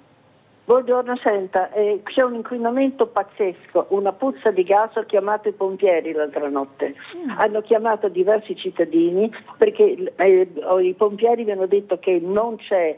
Ci sono state diverse chiamate che hanno fatto una squadra che girava per città, che non bisognava preoccuparsi, che questo è un odore che deriva dal mare. Allora, se Trieste sta diventando una città, una fogna a cielo aperto, perché le navi svuotano le loro sentine, questa è una cosa vergognosa. E dove Ma questo? dove sentiva questo odore forte di gas? Guardi, lei può parlare con i pompieri. Ho parlato ieri notte a luna notte, ho mandato anche una mail. Che via di Trieste? In che zona? In che zona? Ho mandato anche una mail a le segnalazioni. È invivibile. Un odore di gas che dopo invece è risultato essere di fogna. È una fogna a cielo aperto. Parlate con i pompieri e vi diranno scusi signora se le interrompo, ma lei dove abita? In quale luogo di Trieste? Io abito a 100 metri dalla Piazza Unità. Allora in centro. In centro. Va bene, a 100 metri, e quindi le persone, i turisti che vengono in Piazza Unità eccetera si asfissiano, è una cosa indecente, è un inquinamento che dura ormai da diversi giorni, tanto che ho chiamato i pompieri perché pensavo che ci fosse una perdita di gas. Chiaro. Parli con i pompieri, parli. Bene. Capito, grazie della segnalazione. Parleremo con i pompieri. Allora, diciamo questo. Allora, bisogna approfondire cosa è stato, per l'amor di Dio, insomma, ecco, quindi bisogna comprendere le origini di questa, ecco, diciamo quella, allora, se arrivava da altre zone potevo ancora individuare, lì ci sono i lavori sul torrente Chiave, con i subacquei, anzi promosso da noi, della regione, quindi per andare a ripulire, a creare aumentare, come dire, il diametro di sfogo del torrente, insomma, per consentire, quando ci sono le famose piogge, l'afflusso in mare dell'acqua piovana. Ora, non vorrei che quel tipo di lavorazioni avessero emesso delle esalazioni temporanee, ecco, perché si è andate a fare un movimento di fanghiglia e quindi subacquea e quindi avesse creato, però insomma chiameremo i vigili per capire. Capiremo insomma cosa è successo. Ci scrive il signor Vadim, dice, resta un po' in zona, in tema, buongiorno, non ci rendiamo conto del potenziale che rappresentano le nostre rive, luoghi da valorizzare come fatto in tante altre località costiere, con zone pedonali, attività ricettive, strutture per i cittadini e non occupate perennemente da macchine e crociere. Questa è la segnalazione di Vadim. Ma il signor Vadim, che ripeto, guardando io la mattina sempre seguo, ci deve dare atto. Allora, lo dico, c'è una telefonata, allora c'è una progettazione, no? Nella vita chiunque, qualsiasi amministrazione ha una sua progettazione. Vi ricordate ancora quando c'erano i treni che transitavano sulle rive, no? Con le rotonde lì che giravano, le ferrovie, le cose. Vi ricordate l'ex magazzino Vini, la piscina Bianchi, perché oggi si dà per scontato tutto, no? Ma vi ricordate che c'era una piscina che ha fatto un servizio incredibile per la città, la piscina Bruno Bianchi, in cemento armato fatto dagli americani, eccetera. Oggi non c'è più la piscina Bianchi, abbiamo riconvertito, riqualificato l'ex magazzino vini, che già quella volta se si voleva buttare giù, no, bisogna salvare anche quello, è vero. Ma partendo dalla stazione abbiamo tolto la Tripkovic, abbiamo fatto le rive. Arriverà il giorno, e questo convengo, signor Vadi, che non ci saranno più macchine. Quando sarà finito il Porto Vecchio dal punto di vista delle infrastrutturazioni, eccetera, si creerà all'interno di quel luogo un contenitore di sosta e a quel punto non ci saranno, si chiude, come dire, si mettono a posto tutti i tasselli di questo mosaico con l'eliminazione delle automobili. E impreziosendo ancora quel pezzo, quello spazio ancora lasciato libero dalle automobili. Poi potremmo guardare oltre, ma guardare oltre vuol dire avere una programmazione a 20 anni su quelle che sono le rive di oggi. Perché io vedo che girano progetti, no, di chiudere al traffico le rive, fare dei grandi boulevard, quelle cose là. Stiamo con i piedi a terra, prossimo passaggio è togliere le macchine e creando ovviamente un'area di sosta o a valle o a monte dei due, no? Cioè o dove c'è oggi dove c'è oggi il mercato ortofrutticolo, quello all'ingrosso, o il Porto Vecchio proprio in corrispondenza della stazione ferroviaria dell'ingresso. Allora quando questo si potrà dare finalmente libertà a quella che è giusta. Trieste è una capitale centro-europea riconosciuta, al di là di ciò che sono le esalazioni di cui prima parlava la signora, una delle più belle città del mondo. Era su varie classifiche, al di là poi di noi che chiaramente siamo severi con noi stessi. È una visione che condivido. Allora, una telefonata, buongiorno. Sì, pronto, buongiorno, mi scusi. Volevo un attimino ritornare sul discorso dei famosi V7 che c'erano negli anni 80, negli anni 60, 70, ma volevo dire che il famoso discorso che ci parlava della persona scusatemi, in questione ha un nome ed era il signor Bussani. Sì, ma non volevo citare il nome per privacy, sa che qua non si sa mai. Se mi lasci parlare, perché poi il discorso è un attimino lungo. E poi ce n'era un altro che è un mio zio acquisito, che ormai è in pensione da molto tempo, che si chiamava Diavolo. Ok? Attenzione. Allora io spezzo una lancia questa persona innanzitutto perché conosco la famiglia Bussani da sempre, perché abitavano e abita ancora la figlia a San Luigi. Ok? Per quanto riguarda Diavolo, che è un mio zio acquisito, ok? Con i quali se ne va anche a ballare con i vigili del fuoco, la marittima, in quegli anni lì, no? Io dico all'assessore Lo Bianco che oggi come oggi la differenza sostanziale, no, tra i vigili urbani di allora e i vigili urbani di oggi è madornale, perché quando lei mi dice che lei ha saputo questa Barbarossa alias Bussani, ok, è andato giù per le scale, no? Di San Giusto, la scaletta io vi dico che preferivo quel modo di lavorare di allora, di persone che non mollavano, no? E che poi al momento in cui ti raggiungevano avevano anche il modo cortese di spiegare il perché, il per come l'autista o quello che c'era veniva fermato, ok? Oggi vedo che ci sono la maggior parte dei vigili urbani che quando hanno una tuta addosso, hanno il bastone, hanno la pistola, hanno le manette, hanno di tutto, però vi posso garantire io che dovrebbero prendere scuola da quella vecchia scuola che c'era, ok? Perché quando mi si tocca una persona che è diventato comandante dei vigili urbani, ok?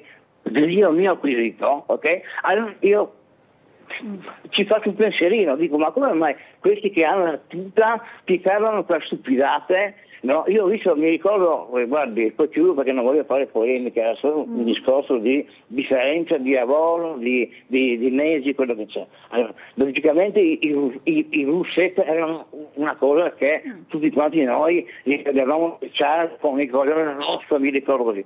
Però quello che dico, oggi come oggi, ho visto un inseguimento di una pattuglia dei vigili urbani con una macchina verso Motorino che è sulla via Battisti. A un certo punto questa autovettura comunale della polizia municipale ha desistito all'inseguimento. Io vi garantisco che se fossero stati Bussani, no? Diavolo e Veleno, no? Mio Dio acquisito, questo non sarebbe successo.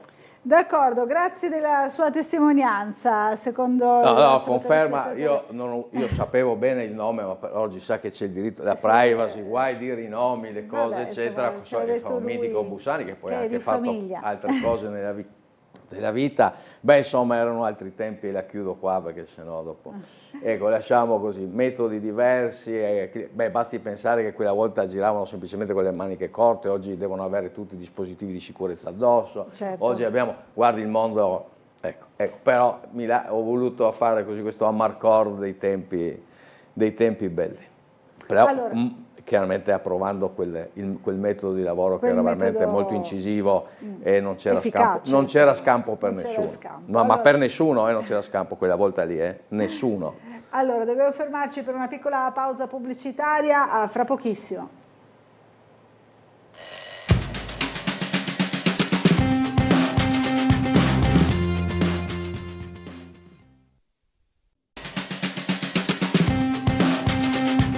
Bentornati in diretta, ancora in compagnia di Michele Lobianco, Forza Italia, consigliere regionale, ancora buongiorno a tutti. Allora, c'è una telefonata in arrivo, come sempre, allora l'ascoltiamo, diamo la priorità ai nostri telespettatori. Buongiorno. Buongiorno Laura, sono Diego. Il signor Diego, buongiorno, quanto tempo. Buongiorno caro consigliere Lobianco. Allora oggi mi rivolgo a lei per un appello personale di cui ovviamente le faccio carico. Parleremo della baia di Grignano. Allora io sulla baia di Grignano non voglio fare riferimento a cavilli illegali, diffide e quant'altro perché so che ce ne sono in corso. Però io chiederei a lei consigliere un interessamento personale per evitare due cose: evitare l'abbattimento degli ultimi 8 pini marittimi che ci sono, non sacrifichiamoli per 4 parcheggi perché le soluzioni tecniche per salvare gli alberi ci sono, e poi magari mettiamo anche una parola fine a quel cavillo discorso burocratico che riguarda la sistemazione definitiva del passaggio pedonale che c'è tra Grignano 1 e Grignano 2. Due cose semplicissime su cui la Regione ha competenza, può stanziare fondi e con un po' di buona volontà e di buon senso può risolvere entrambi i problemi. Io con questo vi saluto, vi ringrazio e vi auguro una buona giornata. Grazie a lei Diego, buona giornata. Allora rispondo dall'ultimo. No? Grignano. No, Grignano 1, Grignano 2, le cose semplici. Lei sa che visita spesso palazzi dove ci sono, dove si governa, vuoi con leggi, vuoi con atti amministrativi, che le cose semplici sono le cose più difficili. Ma su questo tema di cui il passaggio, insomma, la cosa è in realtà più semplice che invece del primo. Allora, quell'intervento nasce perché per una esigenza voluta da non so quante, insomma, i cittadini, vuoi con le società nautiche, vuoi tutti, insomma, che c'era una situazione ormai impossibile di parcheggiare, di transitare nella parte interna, no, della corsia di Grignano, dove il porfido era sollevato, ma non di 1 centimetro, 2, escursioni anche oltre 15 e passa centimetri, perché le radici hanno sollevato tutto. Io le posso dire questo, anzi vi posso dire questo, che io sono intervenuto in tutti i modi per poter trovare soluzioni alternative, alzando l'unica tecnica per salvare, eccetera, è alzare il piano di calpestio e quindi il piano carrabile. Sono in campo tutta una serie di analisi per riuscire a salvare questo, perché non è che uno taglia l'albero per far spazio a una macchina, no, non deve passare questo messaggio. E lei sa, l'ho già detto una volta, io nel giardino condominiale dove io sono anche capocasa, sto salvando un platano che doveva essere già tagliato. Dunque io faccio il capocasa da 31 anni fa. 31 anni fa. E tutti quelli che sono, no, bisogna tagliare, è tutto cavo dentro, e ha degli alberi, e ha dei rami. Noi facciamo delle potature ogni anno, tiriamo via l'elemento, ma è in proprietà privata, se cade all'interno e finisce. Lei parla perciò con una persona che su questo, guardi, ha una sensibilità non da poco. È chiaro che però per dare risposta all'esigenza di di tutti i cittadini che hanno chiesto di rifare quel parcheggio, alle realtà che hanno chiesto e all'esigenza vera, perché quel parcheggio, quell'area di manovra, di sosta, di fatto era inservibile. È chiaro che bisogna trovare dei compromessi, ma il compromesso, guardi, sa come uno poteva fare? Uno tranciava le radici, faceva la soletta, dopo cadeva il famoso albero, come è accaduto in giardino pubblico, e dopo rispondeva chi rispondeva. Quindi i lavori vanno fatti, vanno fatti come si deve, cercando disperatamente di rispondere alla sua e alla sensibilità di tutti, però a un certo punto bisogna decidere. Ecco, quindi, guardi, gli sforzi per cercare di salvare tutti quegli alberi sono in campo, ma devono essere messi assieme alla praticabilità tecnica e a non fare delle cose semplici, come magari si potevano fare senza dire niente a nessuno, tranciare via le radici, fare un bel piano di calpestio e dopo se cadi l'albero. Cioè, la dico in triestino com'è. O raccolgo, ma rilancio dicendole questo. C'è una telefonata. C'è la telefonata, la sentiamo immediatamente. Buongiorno. Buongiorno, sono Luisa. Luisa, buongiorno. Buongiorno signora Luisa, da Campo Metastasio. Buongiorno. Finalmente dopo tanto vediamo anche me. È vero, ecco, l'ascolti, mi non arrivo a capire questa ignoranza. Non arrivo a capire, iga tutto. Cosa spacca e rompi? Ma perché? Quasi la famiglia. La famiglia. Le dico perché mi sono stata vedova a 50 anni con 2 figli. Sola li ho tirati su. L'ho fatto studiare il mio figlio che è nato nell'81. Andava a lavare le macchine e ha lavorato come cameriere a Castel de Miramare. A scuola 2 diplomi di tecnico chimico e agricolo. E lo tira sola su, va bene. Cosa doveva fare lui allora? Senza spaccare tutto? No, l'ho fatto l'ausiliario, era carabiniera, mo fa il come, lo portavo su e so, povera. Fa niente. Però mi sono nata sotto la guerra e Seconda guerra mondiale. Sono rimasta senza padre, a 3 anni me l'hanno portato da Dachau come partigiano per la libertà, bruciato il 16 aprile del 1944, mi hanno dato la medaglia d'onore e una piadentelli dietro. Mia mamma è rimasta vedova a 21 anni, io sono cresciuta così, non ho mai fatto male, non ho mai fatto queste cose che fanno adesso, ci mancava il pane, non sapevo cos'è un arancio, non sapevo niente, però mi comportavo bene. In contrada giocavamo tutti quanti assieme, a scuola quando veniva il professore in ginnasio ci alzavamo, buongiorno professore. È cambiato tutto, buongiorno. È la fine del mondo, è la fine del mondo. Cosa dovevamo fare noi? Cosa dovevamo fare noi? Perché sei così? Ho capito che era il Covid, che era chiusi, ma anche vivere sotto le bombe, tutto bombardare, ne ha messo in una stalla dove chi aveva gli animali, che ne ha bombardato la casa a mia mamma. Cosa dovevamo fare? Capito Luisa? Avanti, ringraziando Dio che abbiamo la democrazia, che mio papà è morto per questo. E allora cosa fa? Non arriva a capire. Uno megadito in giardino, dico, perché butti per terra? Perché butti per terra, ragazzi, quel che, non so, la Coca-Cola, eccetera, che gavezzi stino vicino, la sta di zitta, vecchia il megadito. Ecco, e mi dico, sarò vecchia, ma in gamba, gli dico, ma ti viverà la mia età, perché ti viverà nella merda, e la merda ti soddisferà a te e ai tuoi figli. Sono andata via. Mi sapevo che mi rispondi così, però come si attenti. Le hanno anche mancato di rispetto, però, ma veramente, non posso credere che succedi tutte queste cose. Non posso credere.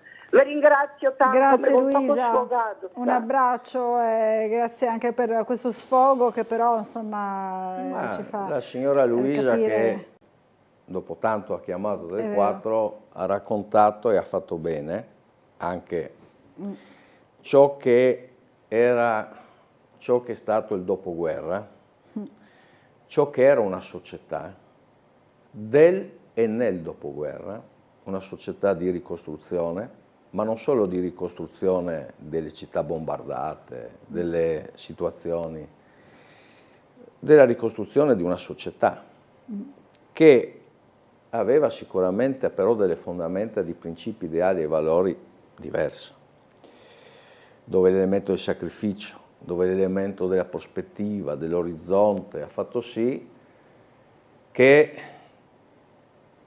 gli elementi in campo erano sempre elementi del rispetto, per l'amor del cielo, anche lì ci sono, per arrivare poi ai giorni quando sono nato io, negli anni 60, sono nato nel 65, dove appunto andando avanti se c'era una persona anziana in autobus, noi giovani ci alzavamo. Mia madre, 85enne, è rimasta in piedi in autobus, ragazzi e ragazze tranquillamente sedute, non si sono alzate, per l'amor del cielo è successo recentissimamente, ma mia mamma mi ha solo raccontato, poi mia mamma. Allora il tema, io dico sempre, bisognerà in una trasmissione al mattino dovete chiamare un sociologo che racconta la nostra società. Vero. Io sono, lo dico, molto preoccupato, perché lei, signora Luisa, ha raccontato le famiglie, le cose, ma vede, noi viviamo in una società che è descritta da diversi sociologi, in una società irata, arrabbiata, impaurita, aggressiva, che vive nel culto del nemico. Questa è la verità. È vero. Ed è stata forgiata, vede, tutto da sistemi comunicativi, educativi e di esempi sbagliati. Siamo a Sveglia Trieste, dobbiamo parlare di tematiche più stracittadine, quindi questo è un tema magari da... Ma questo cosa vuol dire? Che bisogna prendere provvedimenti. Quando lei dice parlare della famiglia, guardi, voglio abbassare il livello. L'altra settimana ero fermo a un semaforo. Guardate, bella questa che vi dico. Bella.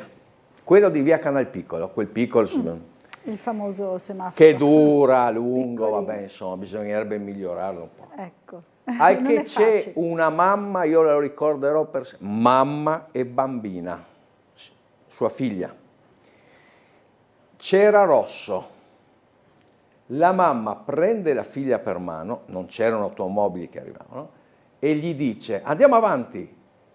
E la figlia gli dice, la bambina dice alla mamma, ma mamma, ma è rosso, non possiamo passare.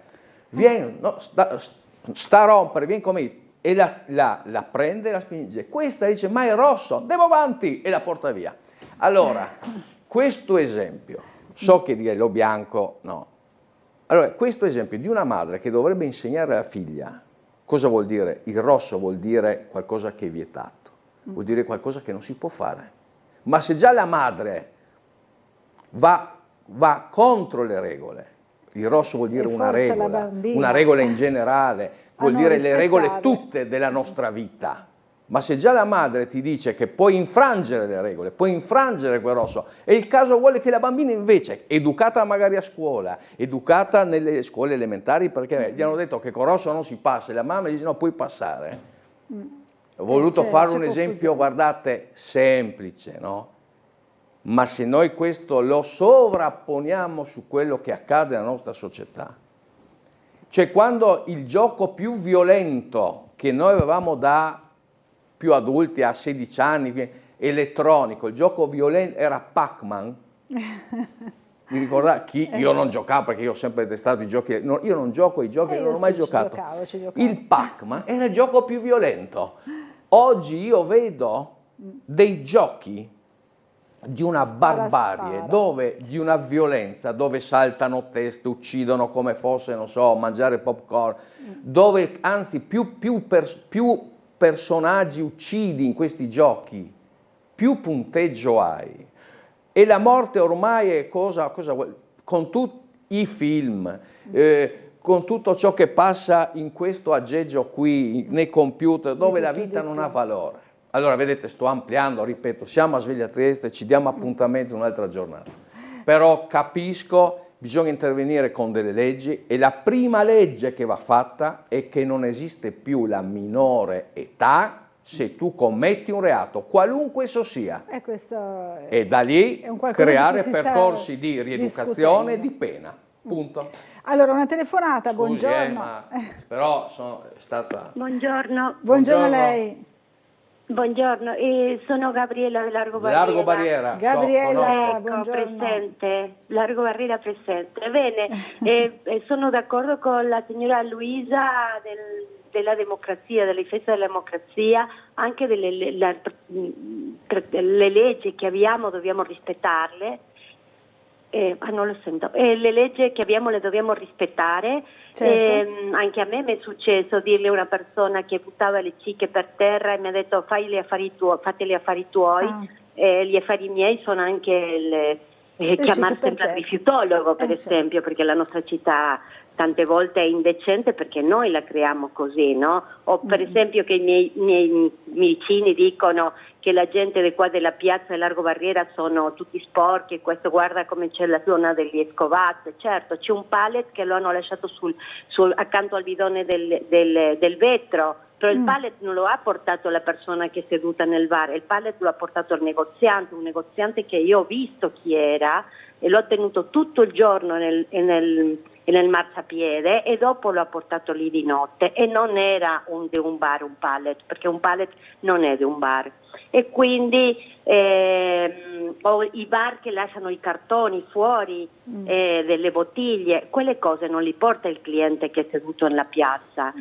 Ci sono tante cose, no, qua che dobbiamo rispettare, dobbiamo rispettarci noi, dobbiamo rispettare le leggi e dobbiamo farle rispettare, che è quello che manca. Manca la guardia, manca il guardiano, manca il poliziotto urbano, manca il vigile urbano, manca quello, manca un controllo. In ogni famiglia c'è un controllo, una mamma che controlla, come ho detto l'altro giorno, la mamma che quando finisce di mangiare vede tutto e guarda tutto, vede che ci sia tutto, è tutto che cura. C'è qualcuno che non sta facendo questo in questo momento nella città, manca quello, manca.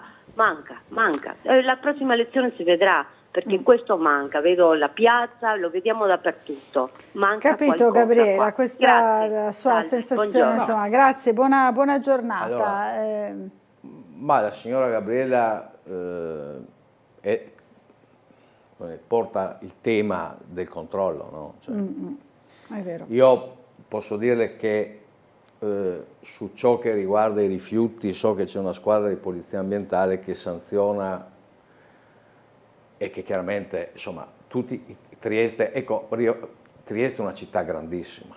Io il primo insegnamento avuto da un urbanista è stato, da un consigliere comunale appassionato di urbanismo, è stato quello: stendi la cartina di Trieste, no? Cioè Trieste è molto grande, è piena di cassonetti, è piena di realtà, e io so che c'è la polizia ambientale che sanziona, poi io so che dopo si lamentano perché questi della polizia ambientale vanno a cercare nelle immondizie, no, quello che viene gettato. Comunque, detto questo, il controllo è fondamentale ed è una delle partite che è elemento, come dire, strategico di un'amministrazione, quello di andare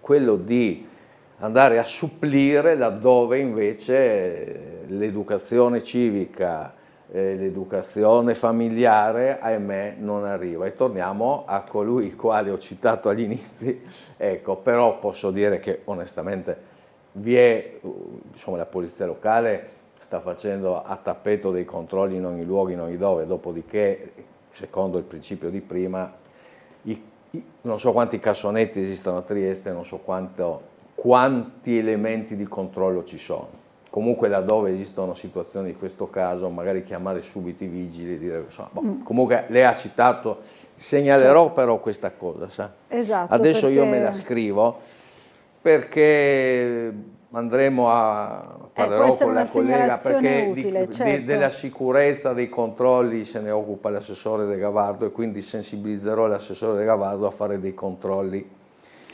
nella piazza e dove, non solo in piazza in Largo Barriera, ma insomma su questo tema. Su questo specifico tema. Sì, perché insomma, insomma va tenuto sotto controllo, è vero. Allora una telefonata, pronto, buongiorno. Buongiorno. Buongiorno a lei. Posso un attimo parlare con il consigliere Lo Bianco? Qua sono a disposizione, l'ascolta. Sono un trapezzista senza rete, tutto per una lei. Una persona che capisce le cose. Mico 1 anno e mezzo un signore che c'è solo di me che ha non so cose che ha messo fotovoltaico e tutte quelle cose là, meno lo pase e tutte le ore che funziona questo rumore giorno e notte sono dati i carabinieri, le polizia, vigili del fuoco, polizia urbana, tutto quanto, nessuno si preoccupa, però l'età che ho è abbastanza alta. Del 91 devo parlare con questo signore e gli ho spiegato che è rumore e lui mi ha detto che lui non ha rumore in casa. E cosa deve fare allora? Nessuno mi dà una mano. Allora ok, lei abita al piano di sotto, questo è il signore abita al piano di sopra e ha il tetto sopra. Cosa ha il pannello fotovoltaico dove è messo? Non so dove perché non mi permette di entrare. No, pensavo che in assemblea del condominio avevi guardato. No, se assemblea di robe altre, ma siamo proprietari dell'appartamento, sia uno che l'altro. Proprietà dell'Ater, però voi siete proprietari dell'appartamento. Ok. Capito. Perché questa roba qua devi provvedere lui, deve fare silenzio, fase tutto il giorno, allora, di notte anche. Ok, allora le rispondo. Dove devo andare? No, vabbè, se l'edificio è Ater, ma voi siete un po' proprietari, un po' saranno ancora locatari, affittuari, non è tutto Ater, no? Immagino. Proprietari e fattari. Ok, vabbè. Allora, se la maggioranza del condominio è Ater, bisogna andare all'Ater e fare questa segnalazione. Il tema è che se qualsiasi impianto questo signore abbia posto, che può essere anche un incondizionatore, sai i condizionatori, l'aria condizionata, molto rumore, cioè l'aria condizionata ha i motori esterni che a seconda del costo, della classe energetica, dei decibel che emettono, ormai quasi, possono fare. Ma questo coso che ha messo non è appeso alla parete. No, non c'entra, si è messo è sul pergolo. Sul pergolo, come no? Ma anch'io ho un condomino, il mio condominio, che ha messo un motore, ha preso un motore che di una certa qualità e non emette, c'è proprio un minimo sibilo che inavvertito. A seconda di cosa compri, ma fa un rumore tremendo, perché magari è posizionato male, balla mentre gira la ventola. Perché è un condizionatore, ripeto, di una qualità non. Però il tema è questo. se ha la certificazione, perché il tema è anche qua, non solo la caldaia deve avere il certificato di conformità, ma anche l'installazione di un condizionatore deve avere un certificato di conformità, e quindi una volta che ce l'ha, quello è.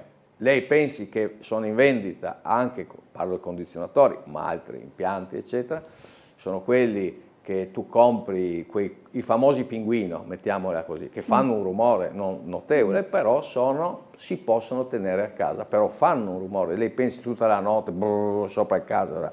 Allora, rumore. Il tema è di difficile soluzione, perché, ripeto e chiudo, se vi è, e sono certo che ci sarà, un certificato di conformità, perché chiunque compra un impianto di condizionamento deve poi firmare tutte le pratiche. Tu lo compri anche in un grande centro commerciale, devi firmare le pratiche, certo. Ti assumi la responsabilità che una ditta lo installi, e quindi lì una volta che vi è questa certificazione è difficilmente appellabile o aggredibile dal punto di vista normativo, cioè farglielo spegnere o farglielo cambiare, ecco.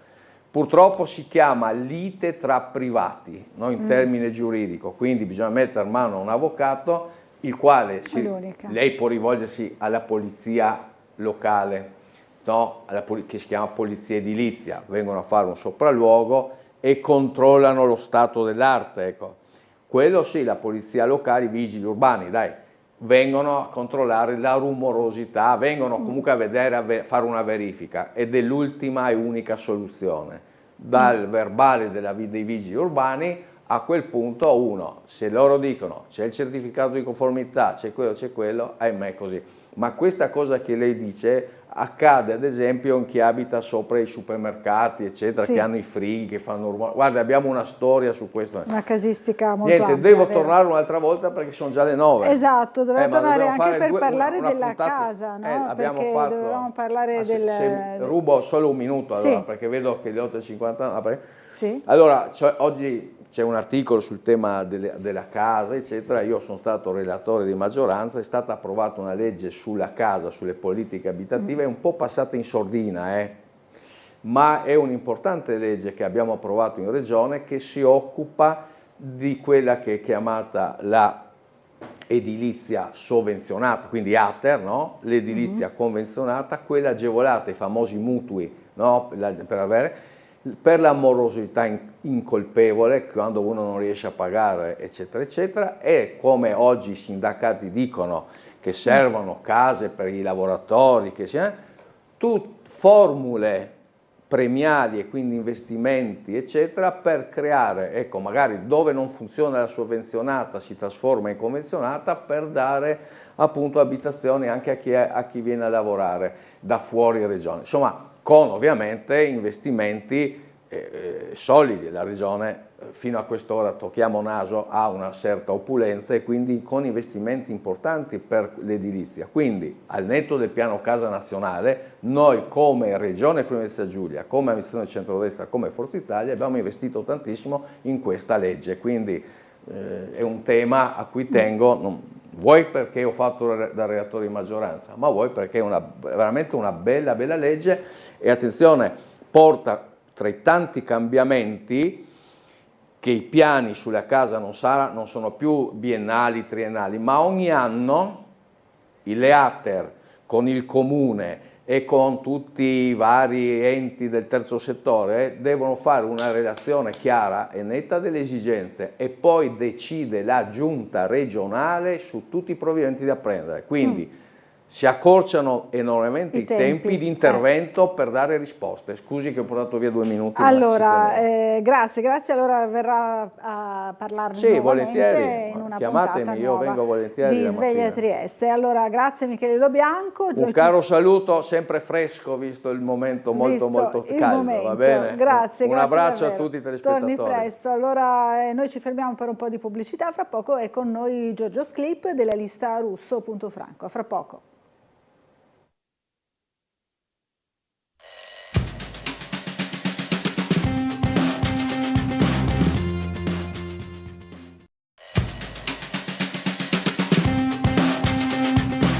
Bentornati in diretta 9:07 del mattino, diamo il buongiorno a Giorgio Sclip, listarusso.franco, consigliere comunale, buongiorno, ben arrivato. Buongiorno Laura, buongiorno a tutti quelli che ci ascoltano. Allora, grazie di essere qui, stavo guardando così le immagini che ci ha mandato ieri alla nostra redazione, vediamo se riusciamo a farle vedere anche ai nostri telespettatori. Si è bloccato tutto, un attimo solo.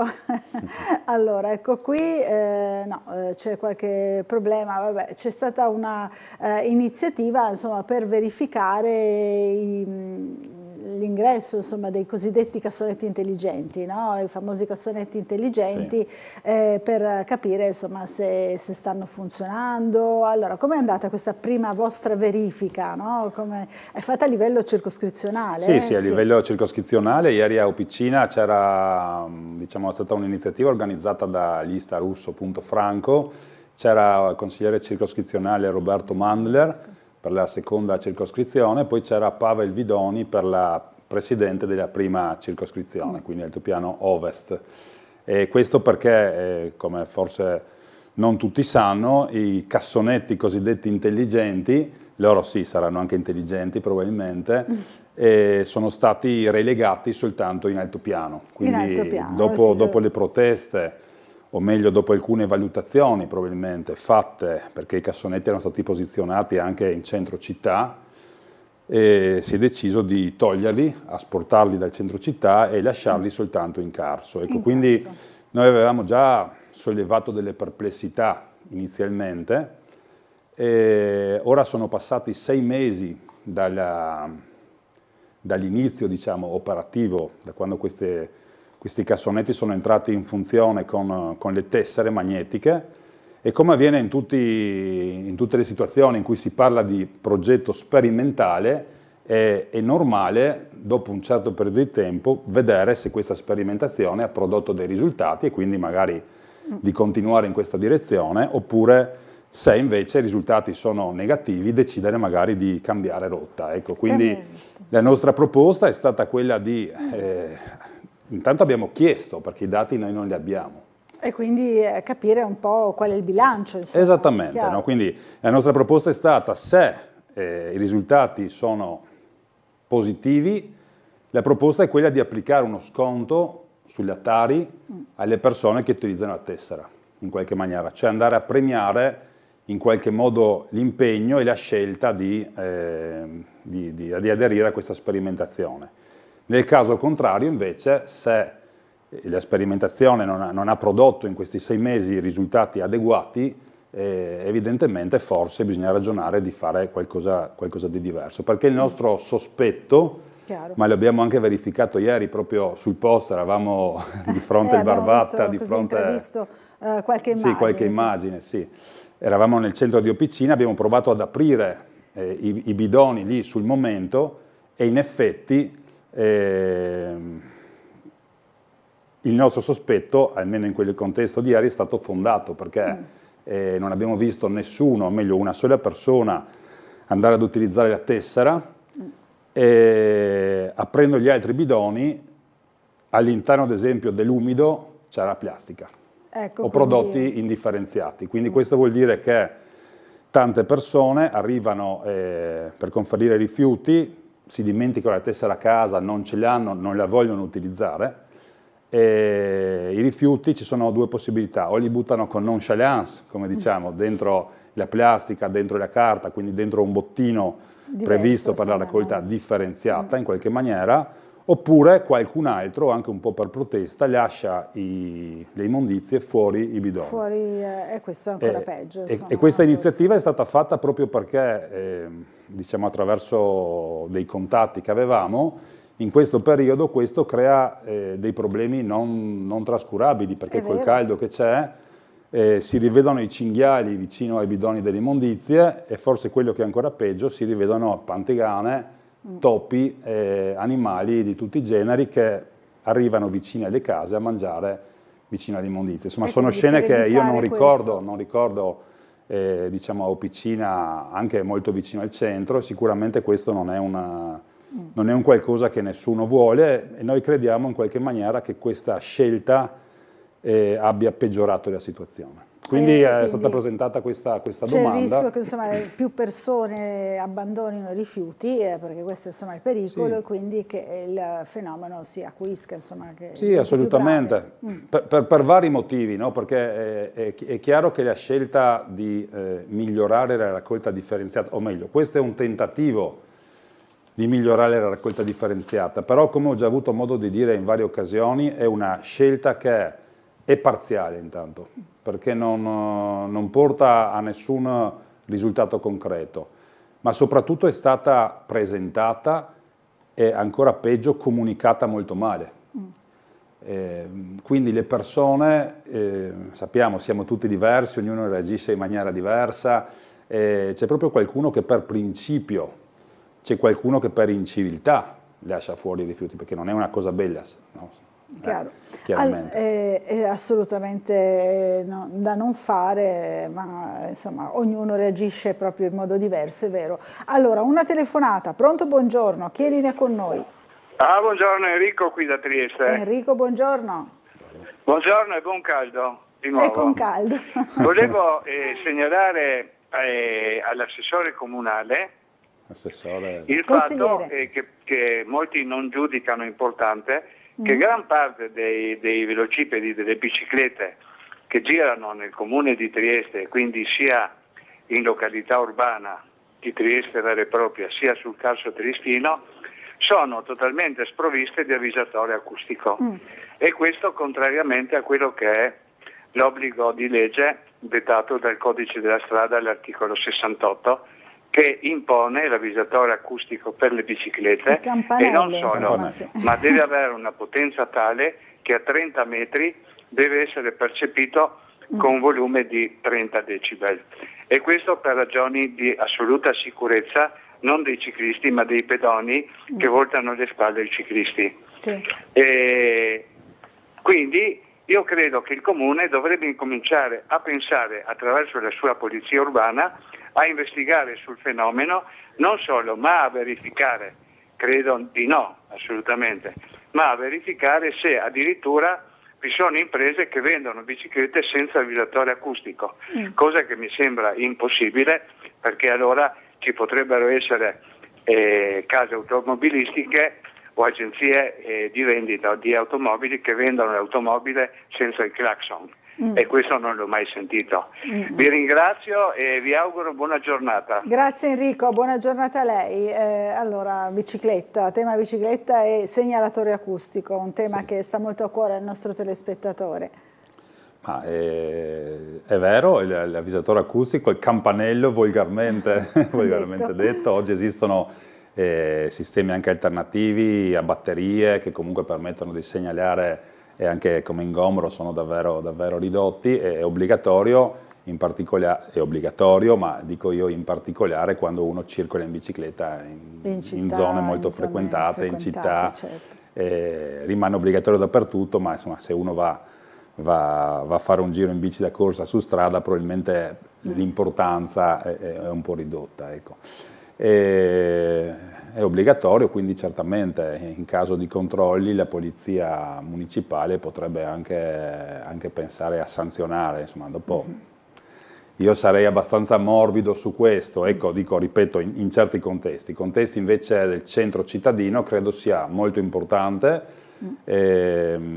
perché oggi comunque tutti in qualche maniera auspicano, comunque da più parti si auspica l'uso sempre maggiore della bicicletta, anche con l'attivazione di nuove piste ciclabili, che però come abbiamo visto anche a Trieste, molte piste ciclabili in realtà sono piste ciclopedonali, no? Sì, come è ad esempio vero, quella, c'è la convivenza. Quella no? recente, sì, in Viale d'Annunzio, quindi c'è la convivenza, e in queste situazioni allora sì che diventa molto importante l'utilizzo del segnalatore acustico, anche perché sappiamo che la nostra città è una città di persone un po' in là con l'età. A una certa età si comincia a non sentire benissimo, no, certamente la bicicletta è silenziosa, Esatto, e lo stesso tema in realtà è anche per le auto elettriche. Non so se infatti. penso tutti quanti abbiamo sperimentato di avere magari in qualche strada, in qualche via, anche con velocità ridotta, dietro di noi un'auto elettrica che arriva anche lentamente, praticamente non ci si accorge di averla alle spalle, e quindi nelle automobili è anche obbligatorio una sorta di cicalino che è possibile inserire proprio per far percepire la presenza di un mezzo che sta arrivando. Quindi sono temi che vanno un po' a braccetto. È importante poter segnalare in qualunque momento la presenza di un mezzo che arriva quando ci si avvicina ai pedoni. Sono assolutamente d'accordo. Allora, c'è un'altra telefonata in arrivo. Buongiorno. Sì, pronto, buongiorno, sono in linea? Sì, buongiorno. Buongiorno Bucarella, a lei, la redazione, al gentile ospite e tutti i telespettatori di Tele4. Buongiorno. Allora, devo fare una piccola premessa. Io sono un cittadino, diciamo, esemplare, pago le tasse, rispetto le regole, però nulla vieta che io abbia delle idee. In virtù di questo, diciamo, vorrei proporle questa riflessione inerente ai famosi cassonetti, no? Allora, io personalmente non riesco a capire il motivo per cui l'amministrazione, lo Stato, eccetera, eccetera, si deve caricare di oneri e fardelli inerenti, ad esempio, l'indifferenziata, la differenziata, pulire i barattolini, eccetera, eccetera, eccetera, quando nei paesi sviluppati, nei paesi tipo quali Germania, Francia, eccetera, eccetera, partono esattamente dall'incontrario. C'è un brevetto israeliano che viene ampiamente usato nei paesi sviluppati, in cui praticamente l'indifferenziazione viene fatta non a valle ma a monte, cioè non a monte ma a valle, ovvero si butta tutto quanto in un cassonetto, tutto indifferenziato, e poi ci sono questo processo industriale che seleziona quello che serve, ferro, vetro, eccetera, eccetera, ma a valle, con risultati maggiori, ripeto, con risultati maggiori questi stupidi cassonetti, perché è veramente qualcosa di veramente stupido proprio. Cioè ci caricate di oneri e fardelli con prezzi veramente alti, perché il patto sociale che è stato fatto nell'indifferenziata, e dopo chiudo, è stato fatto quello lì, cioè noi facevamo l'indifferenziata e in cambio pagavamo poco, diciamo, per le immondizie, cosa che non è mai avvenuta se non il primo anno di promo. Grazie, buongiorno. Grazie a lei, buona giornata. Questa è la provocazione del nostro telespettatore che dice si potrebbe fare in modo diverso, insomma.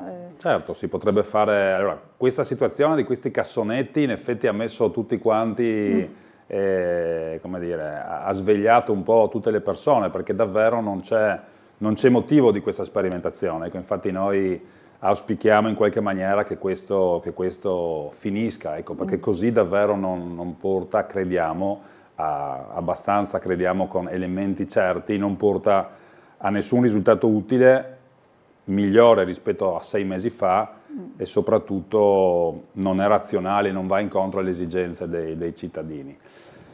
Si potrebbe fare diversamente, certamente, ci sono paesi dove viene attuato il meccanismo che ha spiegato il signore che ha telefonato, viene conferito tutto in un unico cassonetto, poi si va in delle discariche a cielo aperto e ci sono in realtà probabilmente prima a mano, credo, almeno se ne parlava anche ieri, perché ieri si è raccolta un po' di gente a Opicina per discutere su questo tema. Ecco, era una conferenza stampa, incontro in realtà, no? Dove varie persone sono arrivate, hanno raccontato, ci hanno portato la loro esperienza anche in altri stati, in altri paesi, insomma, europei se non altro. Quindi ad esempio un signore si è fermato, ci raccontava che questo che ha raccontato adesso il telespettatore avviene, ad esempio, viene tutto portato in un piazzale, in un primo passaggio c'è una scrematura, una suddivisione, una differenziazione, diciamo così, dei vari prodotti a mano, e poi questo prosegue con in maniera automatizzata. Si arriva poi a riciclare. È chiaro che l'idea di base è quella che la fatica in un qualche modo, che ognuno di noi come cittadini, non so, io faccio la differenziata da tanti anni, ecco, questi sacchetti li porto indipendentemente da tessera o non tessera, no?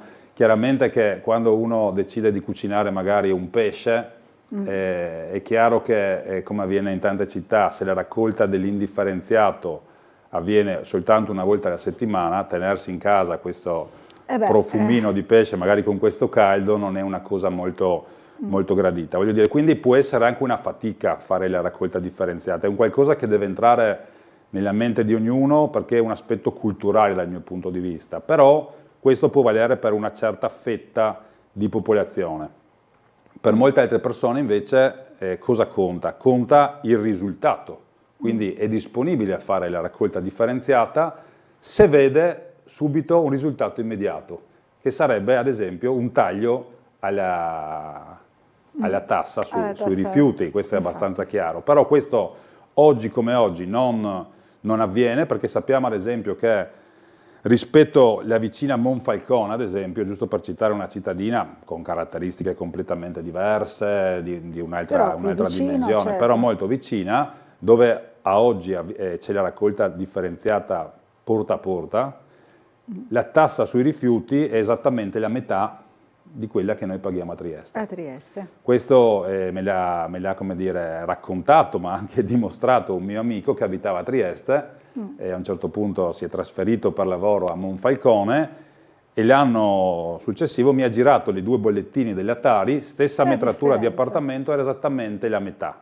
Quindi questo deve far pensare, perché i risultati non stanno arrivando evidentemente né da un punto di vista di raccolta differenziata né da un punto di vista di conseguente riduzioni delle tasse.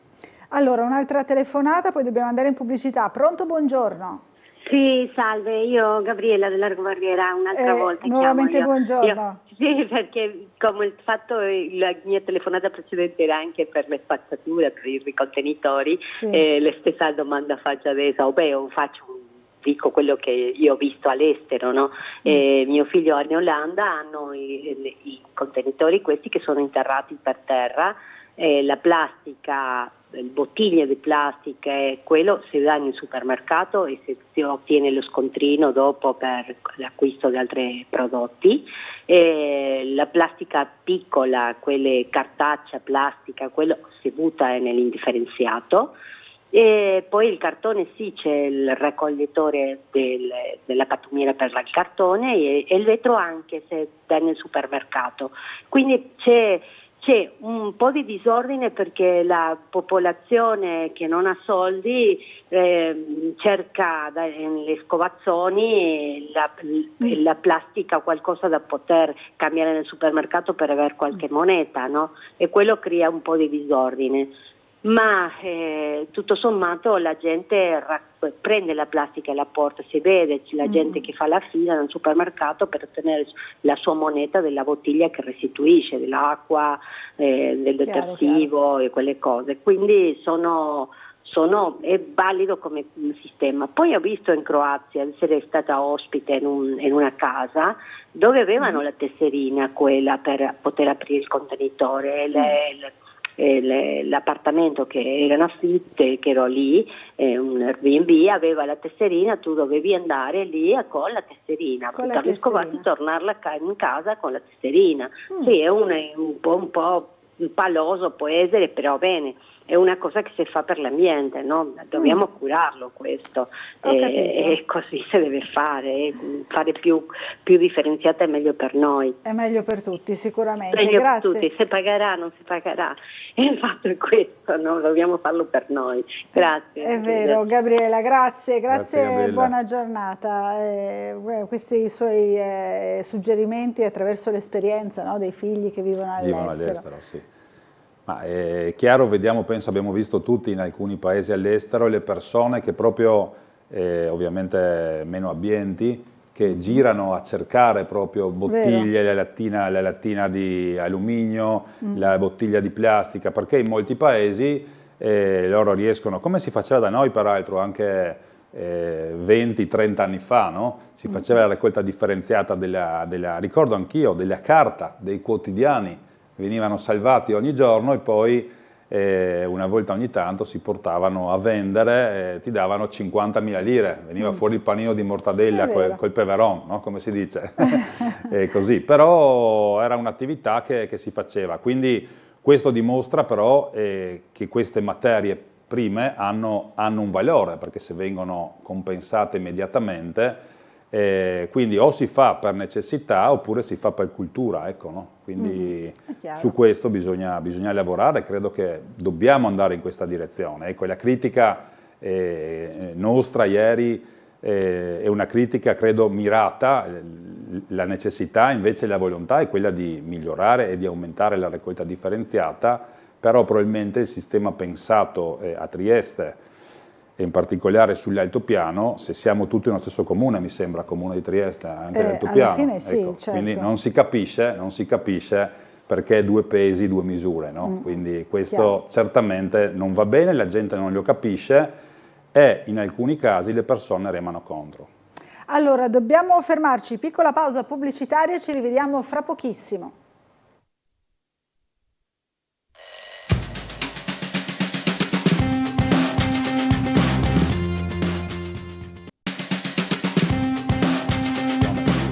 Bentornati in diretta, ancora in compagnia di Giorgio Sclip di Listarusso.Franco, consigliere comunale, prima l'hanno chiamato assessore, insomma, ma sì, va bene sbaglio, lo stesso. Non ambisco a tanto. Magari un auspicio, non lo so, da parte del nostro telespettatore. Allora, una telefonata, sentiamola subito. Pronto, buongiorno. È caduta la linea. Allora, questo insomma era, prima abbiamo parlato molto di rifiuti, insomma di riciclo, adesso fuori onda stavamo parlando anche di una tendenza, no, dei giovani d'oggi a non comprare la moda del momento, a comprare sempre meno abiti nuovi per puntare più sul riciclo, anche questo insomma del rifiuto derivato dalla boda, magari un po' mordi e fuggi, no? Quella di consumo così a basso prezzo, quindi anche magari di scarsa qualità, non va più tanto di moda, no? Scusate il gioco di parole. No, non va più tanto di moda ed è una moda positiva, no? Positiva, dicevamo, infatti, positiva e buona, quindi tante volte anche le mode, le tendenze non sempre sono negative. Oggi i ragazzi di, non so, penso da 15 a 25 anni, forse anche di più, le generazioni più giovani davvero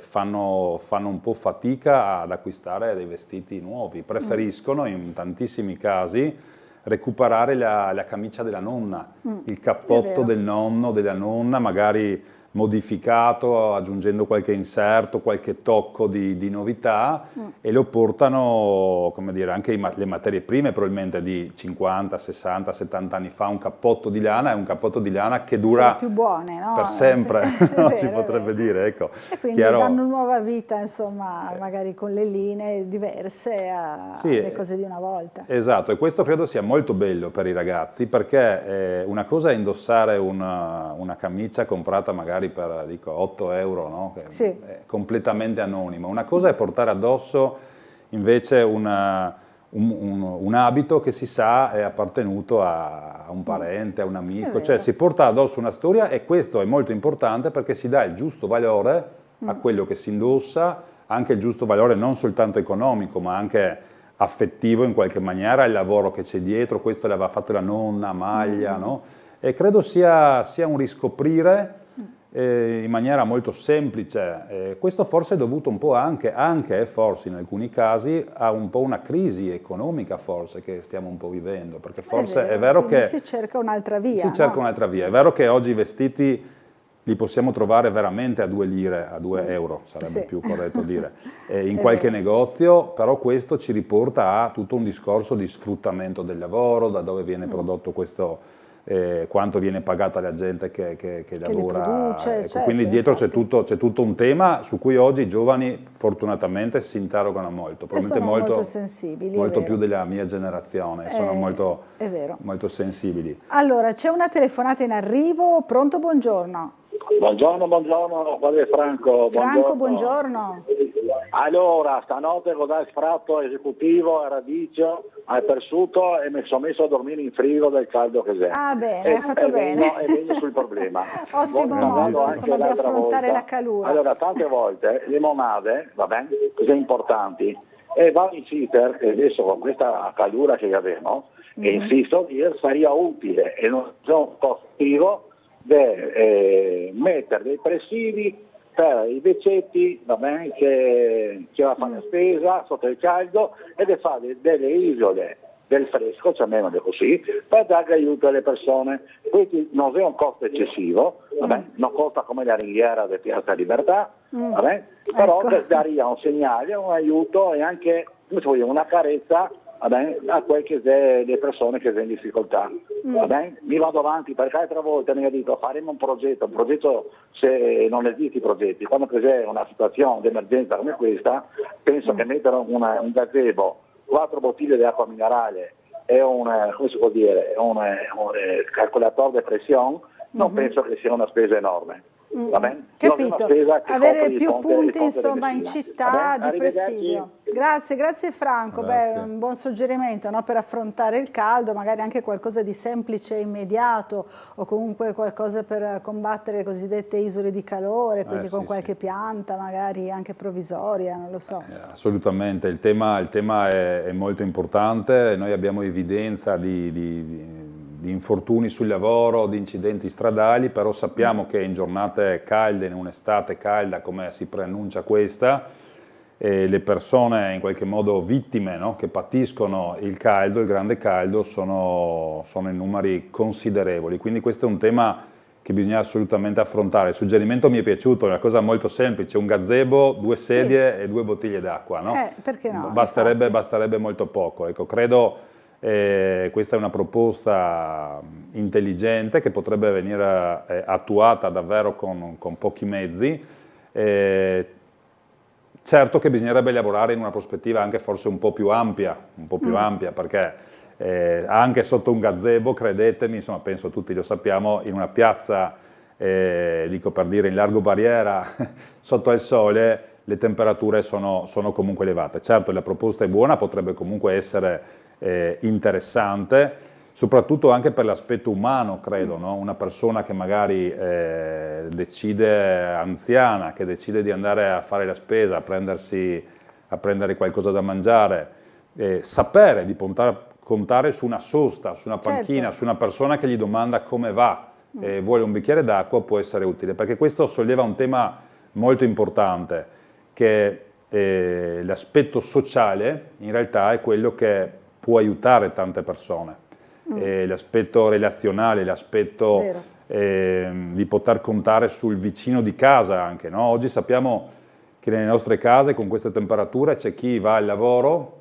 e magari è contento di andare al lavoro perché sul lavoro ha l'aria condizionata, sì, no? Dice, esatto, ah che bello, oggi vado tutto il giorno a lavorare meno così. Male.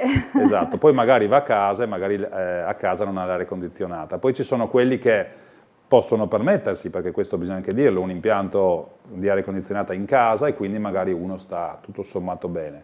Poi però ci sono le persone più fragili che non hanno mai la possibilità di un refrigerio, perché magari stanno in una casa, dico degli ATER per dire, non per dire che le case degli ATER no, ma in una casa sì, di edilizia pubblica, magari molto semplice, con pareti molto sottili, magari al 7° piano in battuta di sole e la giornata è un'agonia, nel senso che magari non ha neanche un lato in cui forse sì, si sposta a distanza perché non batte il sole, ma magari all'ultimo piano le temperature... E comunque batte sempre, certo. Ecco, quindi in questo caso invece l'aspetto sociale sarebbe, o è meglio, è molto importante. Avere un luogo, ad esempio anche nei pressi delle case, curato, tenuto decentemente, dove le persone possono, che ne so, dopo il riposino pomeridiano, andare a fare, come si dice, un po' di comunella, a raccontarsela, a giocare magari a carte alle 4 del pomeriggio, alle 5, sotto 2 alberi, passare alcune ore un po' più al fresco, oppure una sala messa a disposizione, no? In case... Insomma, un buon suggerimento. Sì, un luogo dove poter avere... E questo va di pari passo, sottolineo, con la socialità, perché il caldo è una questione, ma essere da soli al caldo, certo, la situazione diventa veramente impressionante. Quindi la proposta del telespettatore di mettere un gazebo dove una persona ti offre un po' di fresco, ti offre un bicchiere d'acqua, ti offre anche, non la sensazione, la concretezza di una persona che ti domanda come va, vuole che le misuri la pressione, mi sembra, diceva anche Mise. Sì, infatti. È un qualcosa che vedo una proposta molto interessante. Molto, molto interessante. E diceva costa meno, con una provocazione della ringhiera di Piazza Libertà. Questo penso che potremmo riempire ogni via della città con un gazebo, con acqua minerale, anche forse qualcos'altro da bere, perché 1.200.000 euro preventivati sono insomma, una cifra notevole, poi peraltro di dubbia utilità.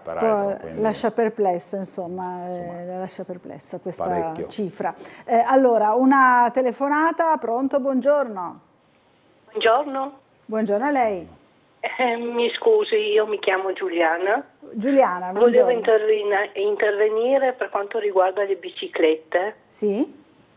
Volevo raccontare che 3 anni fa, quando ancora lavoravo, quindi per andare a lavorare, sono stata investita da un ciclista in Scala Santa, sulle strisce pedonali. E ho avuto molto male, diciamo, sono stata piena di botte per non so quanto tempo, con male alla caviglia, eccetera, con lavoro che comunque, siccome dovevo andare a lavorare, sono stata seguita con l'INAIL e tutto quanto, però voglio dire, proprio perché bicicletta, e questo ragazzo non aveva, si sono rotte i freni, non aveva campanello, non aveva niente, io non ho fatto neanche tempo di sentire niente, a tutto un tratto sono stata investita e mi ha fatto molto male per parecchio tempo. Non sono stati rintracciabili dalla polizia, da cosa, mi sono dovuta arrangiare io un po' per capire chi è stato, chi non è stato, eccetera. Questo mi ha fatto prendere paura, ancora adesso ho paura dei ciclisti che ti passano a destra, a sinistra, e mi guardo sempre dietro e volevo raccontare appunto che non sono assicurati, che non hanno il campanello e che non hanno anche quella di fermarsi. Come tutte le persone normali quando qualcuno fa male, ecco. Questo insomma è stata poi anche particolarmente sfortunata, perché tutte e 3 le caratteristiche le trovate nella stessa persona che non l'ha soccorsa. Sì, ma vedo anche adesso, mi scusi se le interrompo, sì. Ma sono anche, ho una sinusite molto forte, quindi non riesco a sentire bene. Ma il discorso è che anche vedo ciclisti che attraversano la strada, che con la bicicletta, mamma e figlio, poi vanno sul marciapiede. È un po' difficile, ecco, da stare, non c'è una regola, non c'è un regolamento, non c'è niente. Ci vorrebbe insomma un po' più di attenzione, visto che sono sempre di più le persone che usano la bicicletta. Grazie della segnalazione. Tanto, naturalmente ci dispiace per quello che le è successo, no? Davvero una brutta esperienza quella della signora. Assolutamente sì. Però forse un minimo di regole in più per così rendere tutti i fruitori della strada alla pari, no? Torniamo sempre al discorso un po' della cultura e dell'educazione, dal mio punto di vista. Io personalmente conosco tante persone che vanno in bicicletta e sono persone, come dire, che sicuramente si sarebbero fermate, no? Nel caso di un investimento, come ha raccontato la signora, perché so essere persone molto attente, molto educate, molto appassionate, molto sportive, allenate, abituate alla fatica, no? Quindi chi fa fatica poi sa anche fermarsi normalmente ad aiutare chi è un po' in difficoltà o chi viene investito, come nel caso della signora. Ecco, qui il problema credo sia un po' generale. Oggi tanti usano la bicicletta, ma anche parliamo dei monopattini, che dal mio punto di vista sono ancora più pericolosi, perché sono praticamente dei motorini senza targa, quindi senza luce. Anche adesso stanno regolamentando, ci sono alcune regole. Un po' di regole in più. Sì, l'altro giorno peraltro ho visto, credo per la prima volta, due polizie municipali, 2 persone che avevano fermato una persona col monopattino, quindi credo stessero appunto facendo i controlli. Ecco, credo davvero bisogna ripartire da lì, dall'educazione dei nostri figli, dei ragazzi, dei giovani, da una parte, perché loro sono il futuro, per evitare che si arrivi a queste situazioni, che poi però possono succedere, perché certo, purtroppo l'incidente può succedere. Dall'altra sono d'accordo anch'io, perché invece chi gira in certe situazioni per la città, siccome c'è una convivenza tra persone, tra pedoni, tra automobili, tra biciclette, le regole vanno rispettate. Allora, c'è una notizia dell'ultima ora che ci invia il nostro collega della redazione, dice: con il coltello nel marsupio prima dell'udienza in tribunale, un 32enne è stato denunciato per porto abusivo d'arma, è successo ieri mattina, l'uomo si è presentato all'ingresso principale del Palazzo di Giustizia qui a Trieste perché è atteso a un'udienza. Passando sotto il metal detector, le guardie giurate hanno rilevato un coltello con lama lunga custodito nel marsupio. Subito sono stati allertati i carabinieri che hanno provveduto al sequestro dell'arma e denunciato il 32enne. Insomma, questa è la notizia, si è presentato in tribunale con il coltello, insomma, proprio nel luogo sbagliato. Difficile pensare di farla franca, proprio in quel luogo. Allora, un'altra telefonata, poi andiamo in pubblicità nell'ultima pausa di questa mattinata. Pronto? Buongiorno. Buongiorno, sono Silvia. Silvia, buongiorno. Questa ultima notizia che avete dato mi incita a dar ragione a Franco Lega. Che lui a mettere il metal detector dappertutto. Ma non è una battuta, francamente lui insiste, viene snobbato, viene chiusa la comunicazione, ma tutto sommato nei tempi in cui siamo mi sa che ha ragione invece, perché la gente che gira coi coltelli così in strada chi li vede? E chi li vede? Non è che si potrebbero trovare tutti chiaramente, però sa, un poliziotto in borghese magari che ha il suo metal detector in tasca può anche fare un certo servizio utile a tutti, magari può salvare una vita senza che lui lo sappia. Ecco, questa è la vostra notizia che mi ha stimolato a dire a Franco Lega che ha ragione. Poi volevo parlare della bicicletta. La mamma di una mia cara amica, a causa di un investimento da una bicicletta, è morta qualche anno fa, parecchi anni fa, saranno 7-8 anni fa, è morta di fronte all'ex ospedale della Maddalena, lì in quella zona. Quindi io con mio marito, quando siamo in macchina, osserviamo ormai davanti a noi tutti i ciclisti, ma tutti non hanno niente di quello che devono avere, un qualcosa di luminoso, le luci o un giubbottino con la striscia fosforescente, cioè non hanno niente. Che poi questa gente, santo cielo, se una macchina li investe, ci rimettono, perché alcuni non hanno né il casco, ma niente. Allora i controlli mancano totalmente. Una volta io vedevo in questa zona, io abito in zona diciamo San Luigi Melara, diciamo così, e c'erano i carabinieri fermi che ti aspettavano al varco e davano giustissime, sacrosante multe. Una l'ha presa mia nuora, era tutta arrabbiata e io ho detto no, hanno fatto bene perché non aveva la cintura, ma erano in via Forlanini, erano al Ferdinandeo, io non vedo più nulla, nessuno, forse sono tutti occupati su al confine a fermare i 3 immigrati che passano di là, non lo so, cioè capito, non c'è Silvia? Controllo, anche riguardo le biciclette, riguardo la sicurezza, riguardo tutto. Che sono manca cose importanti, il controllo e la andrebbero più volontà controllate, chiarissimo. di porre rimedio per noi cittadini tutti, destra, sinistra, centro, tutti. È vero, allora grazie del contributo Silvia, buona giornata anche a lei. Diceva appunto, c'è anche oggi sul giornale, no? La questione dei controlli a confini, insomma. No, io concordo molto con la signora. ho avuto modo di dirlo in varie occasioni, ultimamente è entrata molto di più anche nel dibattito pubblico e anche questa mattina mi sembra, adesso non vorrei, mi sembra c'era un articolo sul piccolo della Croazia e della Slovenia che dicono, che non sono più, ecco qui sotto c'è un po' sotto c'è un trafiletto, ancora un po' sotto c'è una frase, quella lì, no?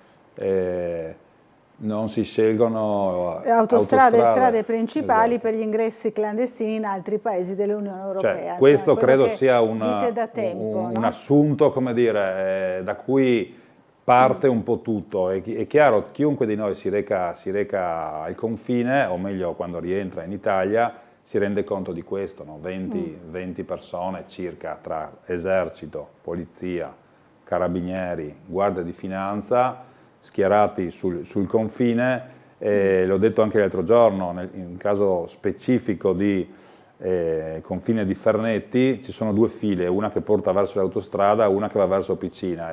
C'è l'assurdo per il quale quasi sempre i controlli vengono fatti soltanto a chi prosegue in autostrada. Se uno va verso Picina, via, non c'è proprio nessuno.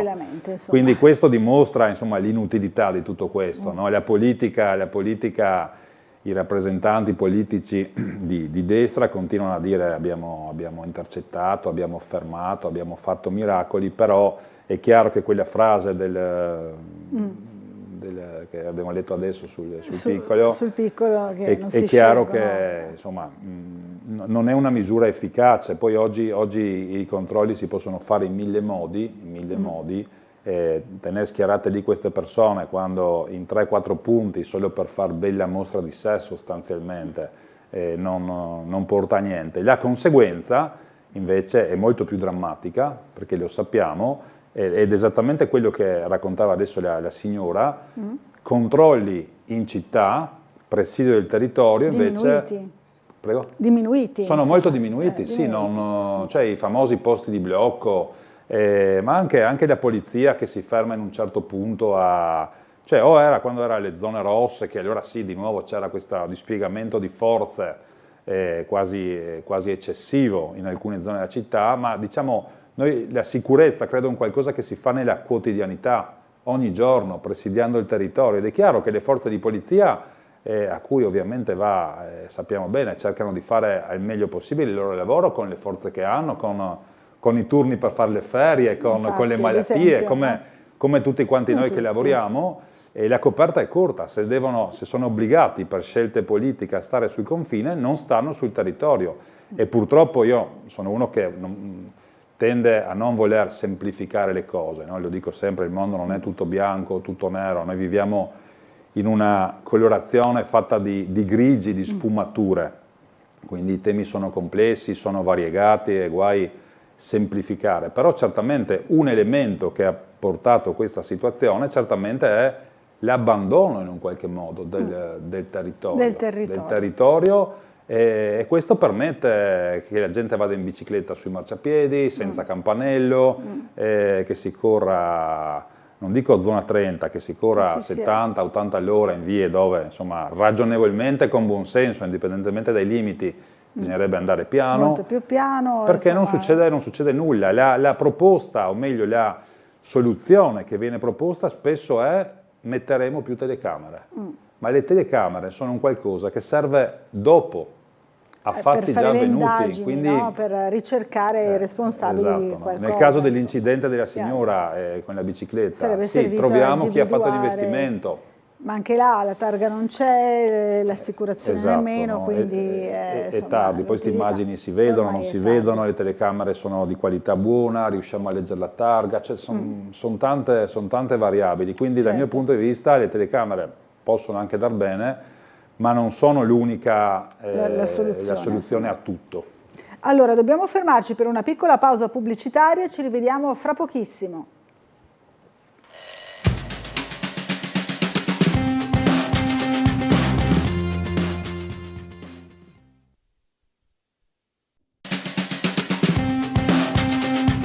Rieccoci in studio ancora una volta, in diretta con voi, 9:58 del mattino, lo sapete ormai da un po' di tempo, andiamo avanti fino alle 10:15 con la nostra trasmissione. Allora, siamo sempre in compagnia di Giorgio Sclip. Allora, sentiamo una telefonata. Pronto, buongiorno. Pronto, buongiorno, sono Maurizio che non crede più a San Nicolò. Allora, prima di tutto, ce l'aveva detto anche ieri, è vero? L'altro ieri, ed è proprio questo che chiamo per esprimere la mia ammirazione a lei come professionista, dottoressa, perché quando il telespettatore dell'Udine Nord l'ha definita bambolina, mentre l'ospite che era con lei, che è dello stesso partito del suo ospite di oggi, ha fatto quello che un politico non dovrebbe mai fare, perché un politico deve capire, non incazzarsi. Si è risentita, insomma. No, non è risentita, si è proprio arrabbiata anche in malo modo. Tutti possiamo arrabbiarci, però un politico prima deve capire, dopo può arrabbiarsi, se no fa come di piazza in consiglio comunale, quando si è arrabbiato con la Richetti dicendo con la stupida o altro, se no fa come ha fatto il sindaco di Muggia in Piazza Unità, che si è messo a discutere gridando con i manifestanti che erano là l'altro giorno. Le dico subito perché capire, perché quella persona ingenuamente, anche se a suo tempo il sindaco di Muggia, quando ho detto che nessuno può essere considerato feccia, mi ha detto di informarmi cos'è feccia, parlo 4 lingue, tra cui anche il friulano in più. Quel signore, quando le ha detto, bambolina, attenzione, no, è una lingua, lo capisco perlomeno. Allora, quando l'ha chiamata bambolina, ha tradotto in italiano il termine friulano pipinute. Che è un vezzeggiativo, quello che qualcuno poi in certe parti della bassa friulana chiama ninine. C'è ninine che tu sis, non vuol dire darti della bambolina o altro. No, allora, sappiamo insomma che voleva essere un complimento, ecco. Ma non era un vezzeggiativo in lingua italiana. Ecco, poi innanzitutto il suo ospite, quell'ospite di quel giorno, secondo me ha buttato giù, ha sputtanato il partito che rappresenta oggi il suo ospite, che ha preso punti perché ha fatto una cosa che i destri, perché io odio chiamare destri e sinistri, che i destri non fanno mai, è andato a Opicina ad ascoltare la gente. Li hanno ascoltati. Guardi che il termine destri e sinistri, io l'ho sentito la prima volta quando ero giovane dal sarto, il quale mi ha preso la misura del cavallo e mi ha detto: giovinotto, l'ase destro o sinistro? E io pensavo parlasse di politica, invece intendeva altro. Per cui allora, quando abbiamo a che fare con questi fenomeni, no? E questo ve le voglio dire, e lo dico con tanto rispetto anche al suo ospite, cerchiamo di comportarci in maniera diversa da come si stanno comportando gli altri, perché voi probabilmente siete diversi, perché quando ho sentito il presidente, il capo della Lega che gli hanno detto sulle province, perché non avete chiesto per chiedere le province, ha detto perché loro per togliere le province non l'hanno mica chiesto. Sì, caro, ma chi che te ha votato a te? Te ha votato perché che non te si comporti come loro. Invece qua si copia dagli altri. Ecco, poi insomma, indifferente, non voglio dilungarmi perché i tempi sono pochi, però volevo dire alla dottoressa che sono rimasto male perché lei forse aveva capito, ma la sua ospite non aveva capito che non era una ognuno ha una sensibilità diversa e comunque e poi mi sento assolutamente di condividere il voler sminuire una donna soltanto in quanto donna chiamandola bambolina. Siete voi che avete la vita in mano. È chiaro che può dare fastidio, insomma, darebbe fastidio anche a me. Forse non era quello il caso e quindi si è presa l'occasione per parlarne. Ecco, no, ma però, signor dottoressa, rispetto e rispetto, anche non andare alle foibe dove sono stati degli omicidi a farsi selfie è una forma di rispetto. E con questo vi saluto. Grazie Maurizio, buona giornata. Allora, bello così polemico e accalorato il nostro signor Maurizio. Polemico ma costruttivo, mi sembrava, insomma, no? Quindi grazie. No, è vero comunque il tema dell'ascolto, no, che ha sottolineato. Io ieri ho fatto questa esperienza di andare a questo incontro ad ascoltare i cittadini che passavano di lì, ci vedevano. Insomma, molti li conoscevo, le persone sono fermate ed è innegabile, si impara sempre ascoltando, perché noi possiamo avere un'idea che ci formiamo in qualche circolo magari chiuso, però poi il vero confronto con le persone è quello che ci riporta un po' con i piedi per terra, ci riporta alla concretezza e alla realtà, ed è da lì che dobbiamo ripartire per fare anche scelte e proposte che vadano nella direzione di aiutare i cittadini e le cittadine della nostra città. Assolutamente, è vero.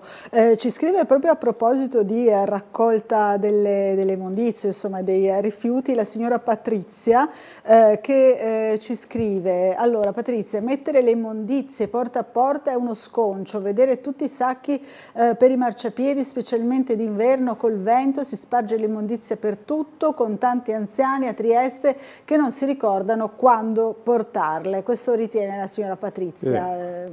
Infatti non c'è. Non c'è, infatti non Ci sarà qualche motivo, ecco, probabilmente dei ragionamenti sono stati fatti. Qui da noi insomma sarebbe un po' più complicato. Probabilmente. No? Allora, i dati ci dicono che la raccolta porta a porta producono i migliori risultati in termini di raccolta differenziata. Questo ci dicono le esperienze di altre città. Dopodiché le problematiche concrete, è vero, variano da città a città, la nostra città è anche molto, molto particolare come conformazione, no? Urbanistica e anche da un punto di vista condomini, strade strette, certamente questo può. Certo, a Roma no? C'è la raccolta differenziata, porta a porta, quindi si può fare probabilmente, ma immagino sono stati fatti dei ragionamenti. Io dico si potrebbe migliorare anche mantenendo le regole così come sono. Allora, una telefonata, buongiorno. Buongiorno, qua sei Gianni che rompi le scatole. Gianni non rompe mai le scatole. Buongiorno. Sei in ritardo, parla ancora il signor. Ecco. Abbassi allora, pure la sua televisione perché c'è il ritardo appunto dell'audio. Sì, mi scusi. Prego, siccome si va a parlare di tante... Sì, sentivo.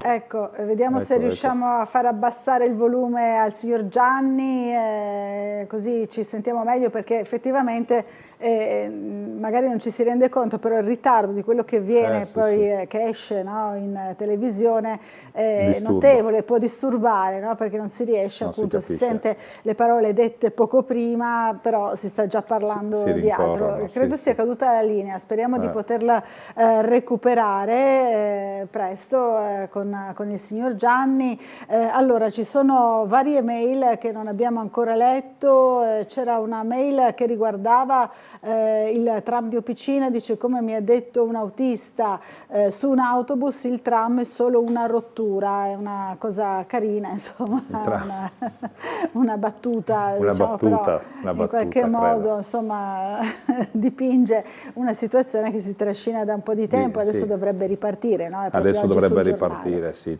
auspichiamo tutti riparta, è difficile però dimenticare tutti questi lunghi anni senza il tram. È vero, però questa è una battuta che però il tram è una rottura, probabilmente in questi anni con questo lungo stop, con tutto questo tira molla, lavori fatti non fatti, discussioni con la Sfisa eccetera, probabilmente ce le hanno fatto percepire così, come una rottura. No? Perché, come dire, è una storia mai finita, ci sono sempre un problema e quindi forse la percezione di chi magari è un po' più disattento è che il tram sia una rottura. In realtà credo che 100 anni fa, quando sotto l'impero austriaco è stato costruito in meno di un anno, credo non sia stato percepito come una rottura, credo sia stato percepito come un vanto per la città, un fiore all'occhiello. E credo dovremmo ritornare anche noi a questa visione del tram di Opicina, che tutti ci invidiano, i turisti da varie parti del mondo vengono a Trieste, lo cercano, domandano dove possono prenderlo, non lo trovano e ovviamente rimangono basiti di questa assenza, perché sui vari siti sostanzialmente viene ancora pubblicizzato. Mi è capitato di intravedere un giorno adesso non ricordo dove, qualcuno che promuoveva un viaggio in tram tipo a 100 euro Chiaro, che sì. diceva il giorno 20 agosto vendo un biglietto per soli 100 euro per fare un giro col tram di Opicina, no? Quindi per si capire, presta anche a... Sì, ma per capire però il valore che dà chi non è un qualcosa che deve appesantirci o che deve vederci tristi, dovrebbe essere un qualcosa di cui dovremmo tornare ad essere orgogliosi. No? Allora, una telefonata, buongiorno, chi è in linea con noi? Sì, buongiorno, grazie per l'ospitalità. Allora, si parlava di biciclette, no? Prima, che a volte non hanno tutti il campanello, la striscia fosforescente, eccetera, eccetera, no? Sì. E vorrei sottolineare invece per quanto riguarda anche i motociclisti e scooteristi. E ormai la disciplina lì proprio non esiste più. Allora volevo ricordare giusto 4 dati. Perché ormai i motociclisti sono talmente indisciplinati, ma non tutti ovviamente, perché ci mancherebbe, non voglio fare di tutta, però c'è una certa tendenza, ecco. Volevo ricordare che ormai si scontrano fra di loro e purtroppo anche molti muoiono in incidenti tra moto. Ora ricordo l'incidente del bivio di Miramare dove è morta la signora un anno fa. Vi ricorderete quell'incidente un anno fa d'estate, dove una signora è morta scontrandosi tra 2 motociclette. Vallone di Gorizia, 2 giovanissimi, è roba di 15 giorni fa, sul Vallone di Gorizia 2 giovanissimi di 20 anni sono morti scontrandosi fra motociclette. A Milano Ghisolfa, alla barriera, sull'autostrada, 2 moto si scontrano, uno è gravissimo, non so poi se è anche morto perché è una notizia di circa 3-4 giorni fa. Ieri in provincia di Bergamo 2 motociclisti si scontrano su una strada a Caino, morto a 31 anni un motociclista espertissimo. E poi la lista potrebbe allungarsi, ma non voglio approfondire troppo. Cioè una volta non succedeva questo, le moto si scontrano fra di loro. Basta vedere la galleria, la nuova galleria, quella di Piazza Foraggi, i motociclisti e scooteristi continuano a sorpassare le macchine malgrado ci fosse il divieto in galleria di sorpasso, e anche lì a volte si toccano e ci può scappare il morto. Un'ultima segnalazione, c'è un avvallamento del manto stradale abbastanza importante, visto che siete spesso in Piazza Perugino, proprio in Piazza Perugino dove la 5 gira andando giù verso per andare al capolinea, dove gira da via Conti. Come no? Ecco, grazie, buona giornata. Grazie a lei, buona giornata. Quindi quest'ultima segnalazione la teniamo insomma buona per le prossime asfaltature. Esatto, di cui si parla molto, no? Dice il Signore, c'è da fare attenzione, più attenzione, anche essere meno indisciplinati anche a bordo delle 2 ruote motorizzate, no? Non soltanto le biciclette. Si è parlato delle biciclette perché è stata stimolata la discussione su questo, però è vero che motociclette di vario tipo, non tutte evidentemente, ma in molti casi veramente guidano anche in questo caso in maniere molto bizzarre, diciamo così, le velocità sono più elevate e certamente quindi le conseguenze sono eventualmente ancora peggiori, quindi su questo fa parte dello stesso discorso di prima, un po' ampliato. Sul quale ci scrive anche un'altra signora, dice: io ho lavorato tantissimi anni in una compagnia di assicurazioni in vari uffici, tra cui la liquidazione sinistri, da sempre propongo di rendere obbligatorio, oltre alla RCA, anche la RC del capofamiglia, perché se anche si trova chi causa il danno in bicicletta magari non ha solidità e pertanto il giusto risarcimento te lo sogni, non si può portare avanti la mia proposta, dice la signora. Poi per quanto riguarda la telefonata della signora Silvia, concordo sulla necessità di controlli e anche qui insomma di aumentare i controlli in città, no? Magari o comunque dove ce n'è più bisogno. Sì, certo. Sì, il discorso è sempre quello, insomma, bisogna lavorare su più fronti, educazione pensando ai giovani per il futuro, però nell'immediato bisogna veramente impegnarsi a dare regole. Poi in tutto questo purtroppo si mettono anche le strade che sappiamo essere in questo periodo fortunatamente si sta procedendo a ad asfaltare nuovamente, a rifare il manto stradale di alcune vie, però sappiamo molte strade sono veramente in condizioni penose, perché purtroppo in questi anni è stato fatto poco o nulla da questo punto di vista, e chiaramente per in particolare moto e anche bici alcune buche possono, o meglio, sono certamente causa di cadute, come sono causa di cadute per molte persone anziane le buche sui marciapiedi, no? Quindi questo è un dato di fatto peggiorativo, ecco, se lo possiamo inserire certamente in questo dibattito, in questa discussione. Cioè uno che corre col motorino 50-60 all'ora e prende un buco profondo dei centimetri, può essere anche quella la causa dell'incidente. Dell'incidente, è vero, purtroppo succede anche questo. Allora, siamo davvero in conclusione, mancano pochi secondi. C'era anche la mail di Davide che chiedeva: sarebbe ora di fare un primo bilancio delle centinaia di migliaia di euro per informatizzare la sala del Consiglio Comunale, avere immagini audio fuori sincro, inquadrature fisse mentre parla o urla qualcun altro, insomma. Magari ne parleremo in una prossima puntata, alla quale invito già fin d'ora Giorgio Sklip. Intanto grazie per essere stato con noi. Grazie Laura, grazie a tutti quanti voi, buona giornata. Grazie a tutti voi che ci avete seguito e buon proseguimento di giornata a tutti voi.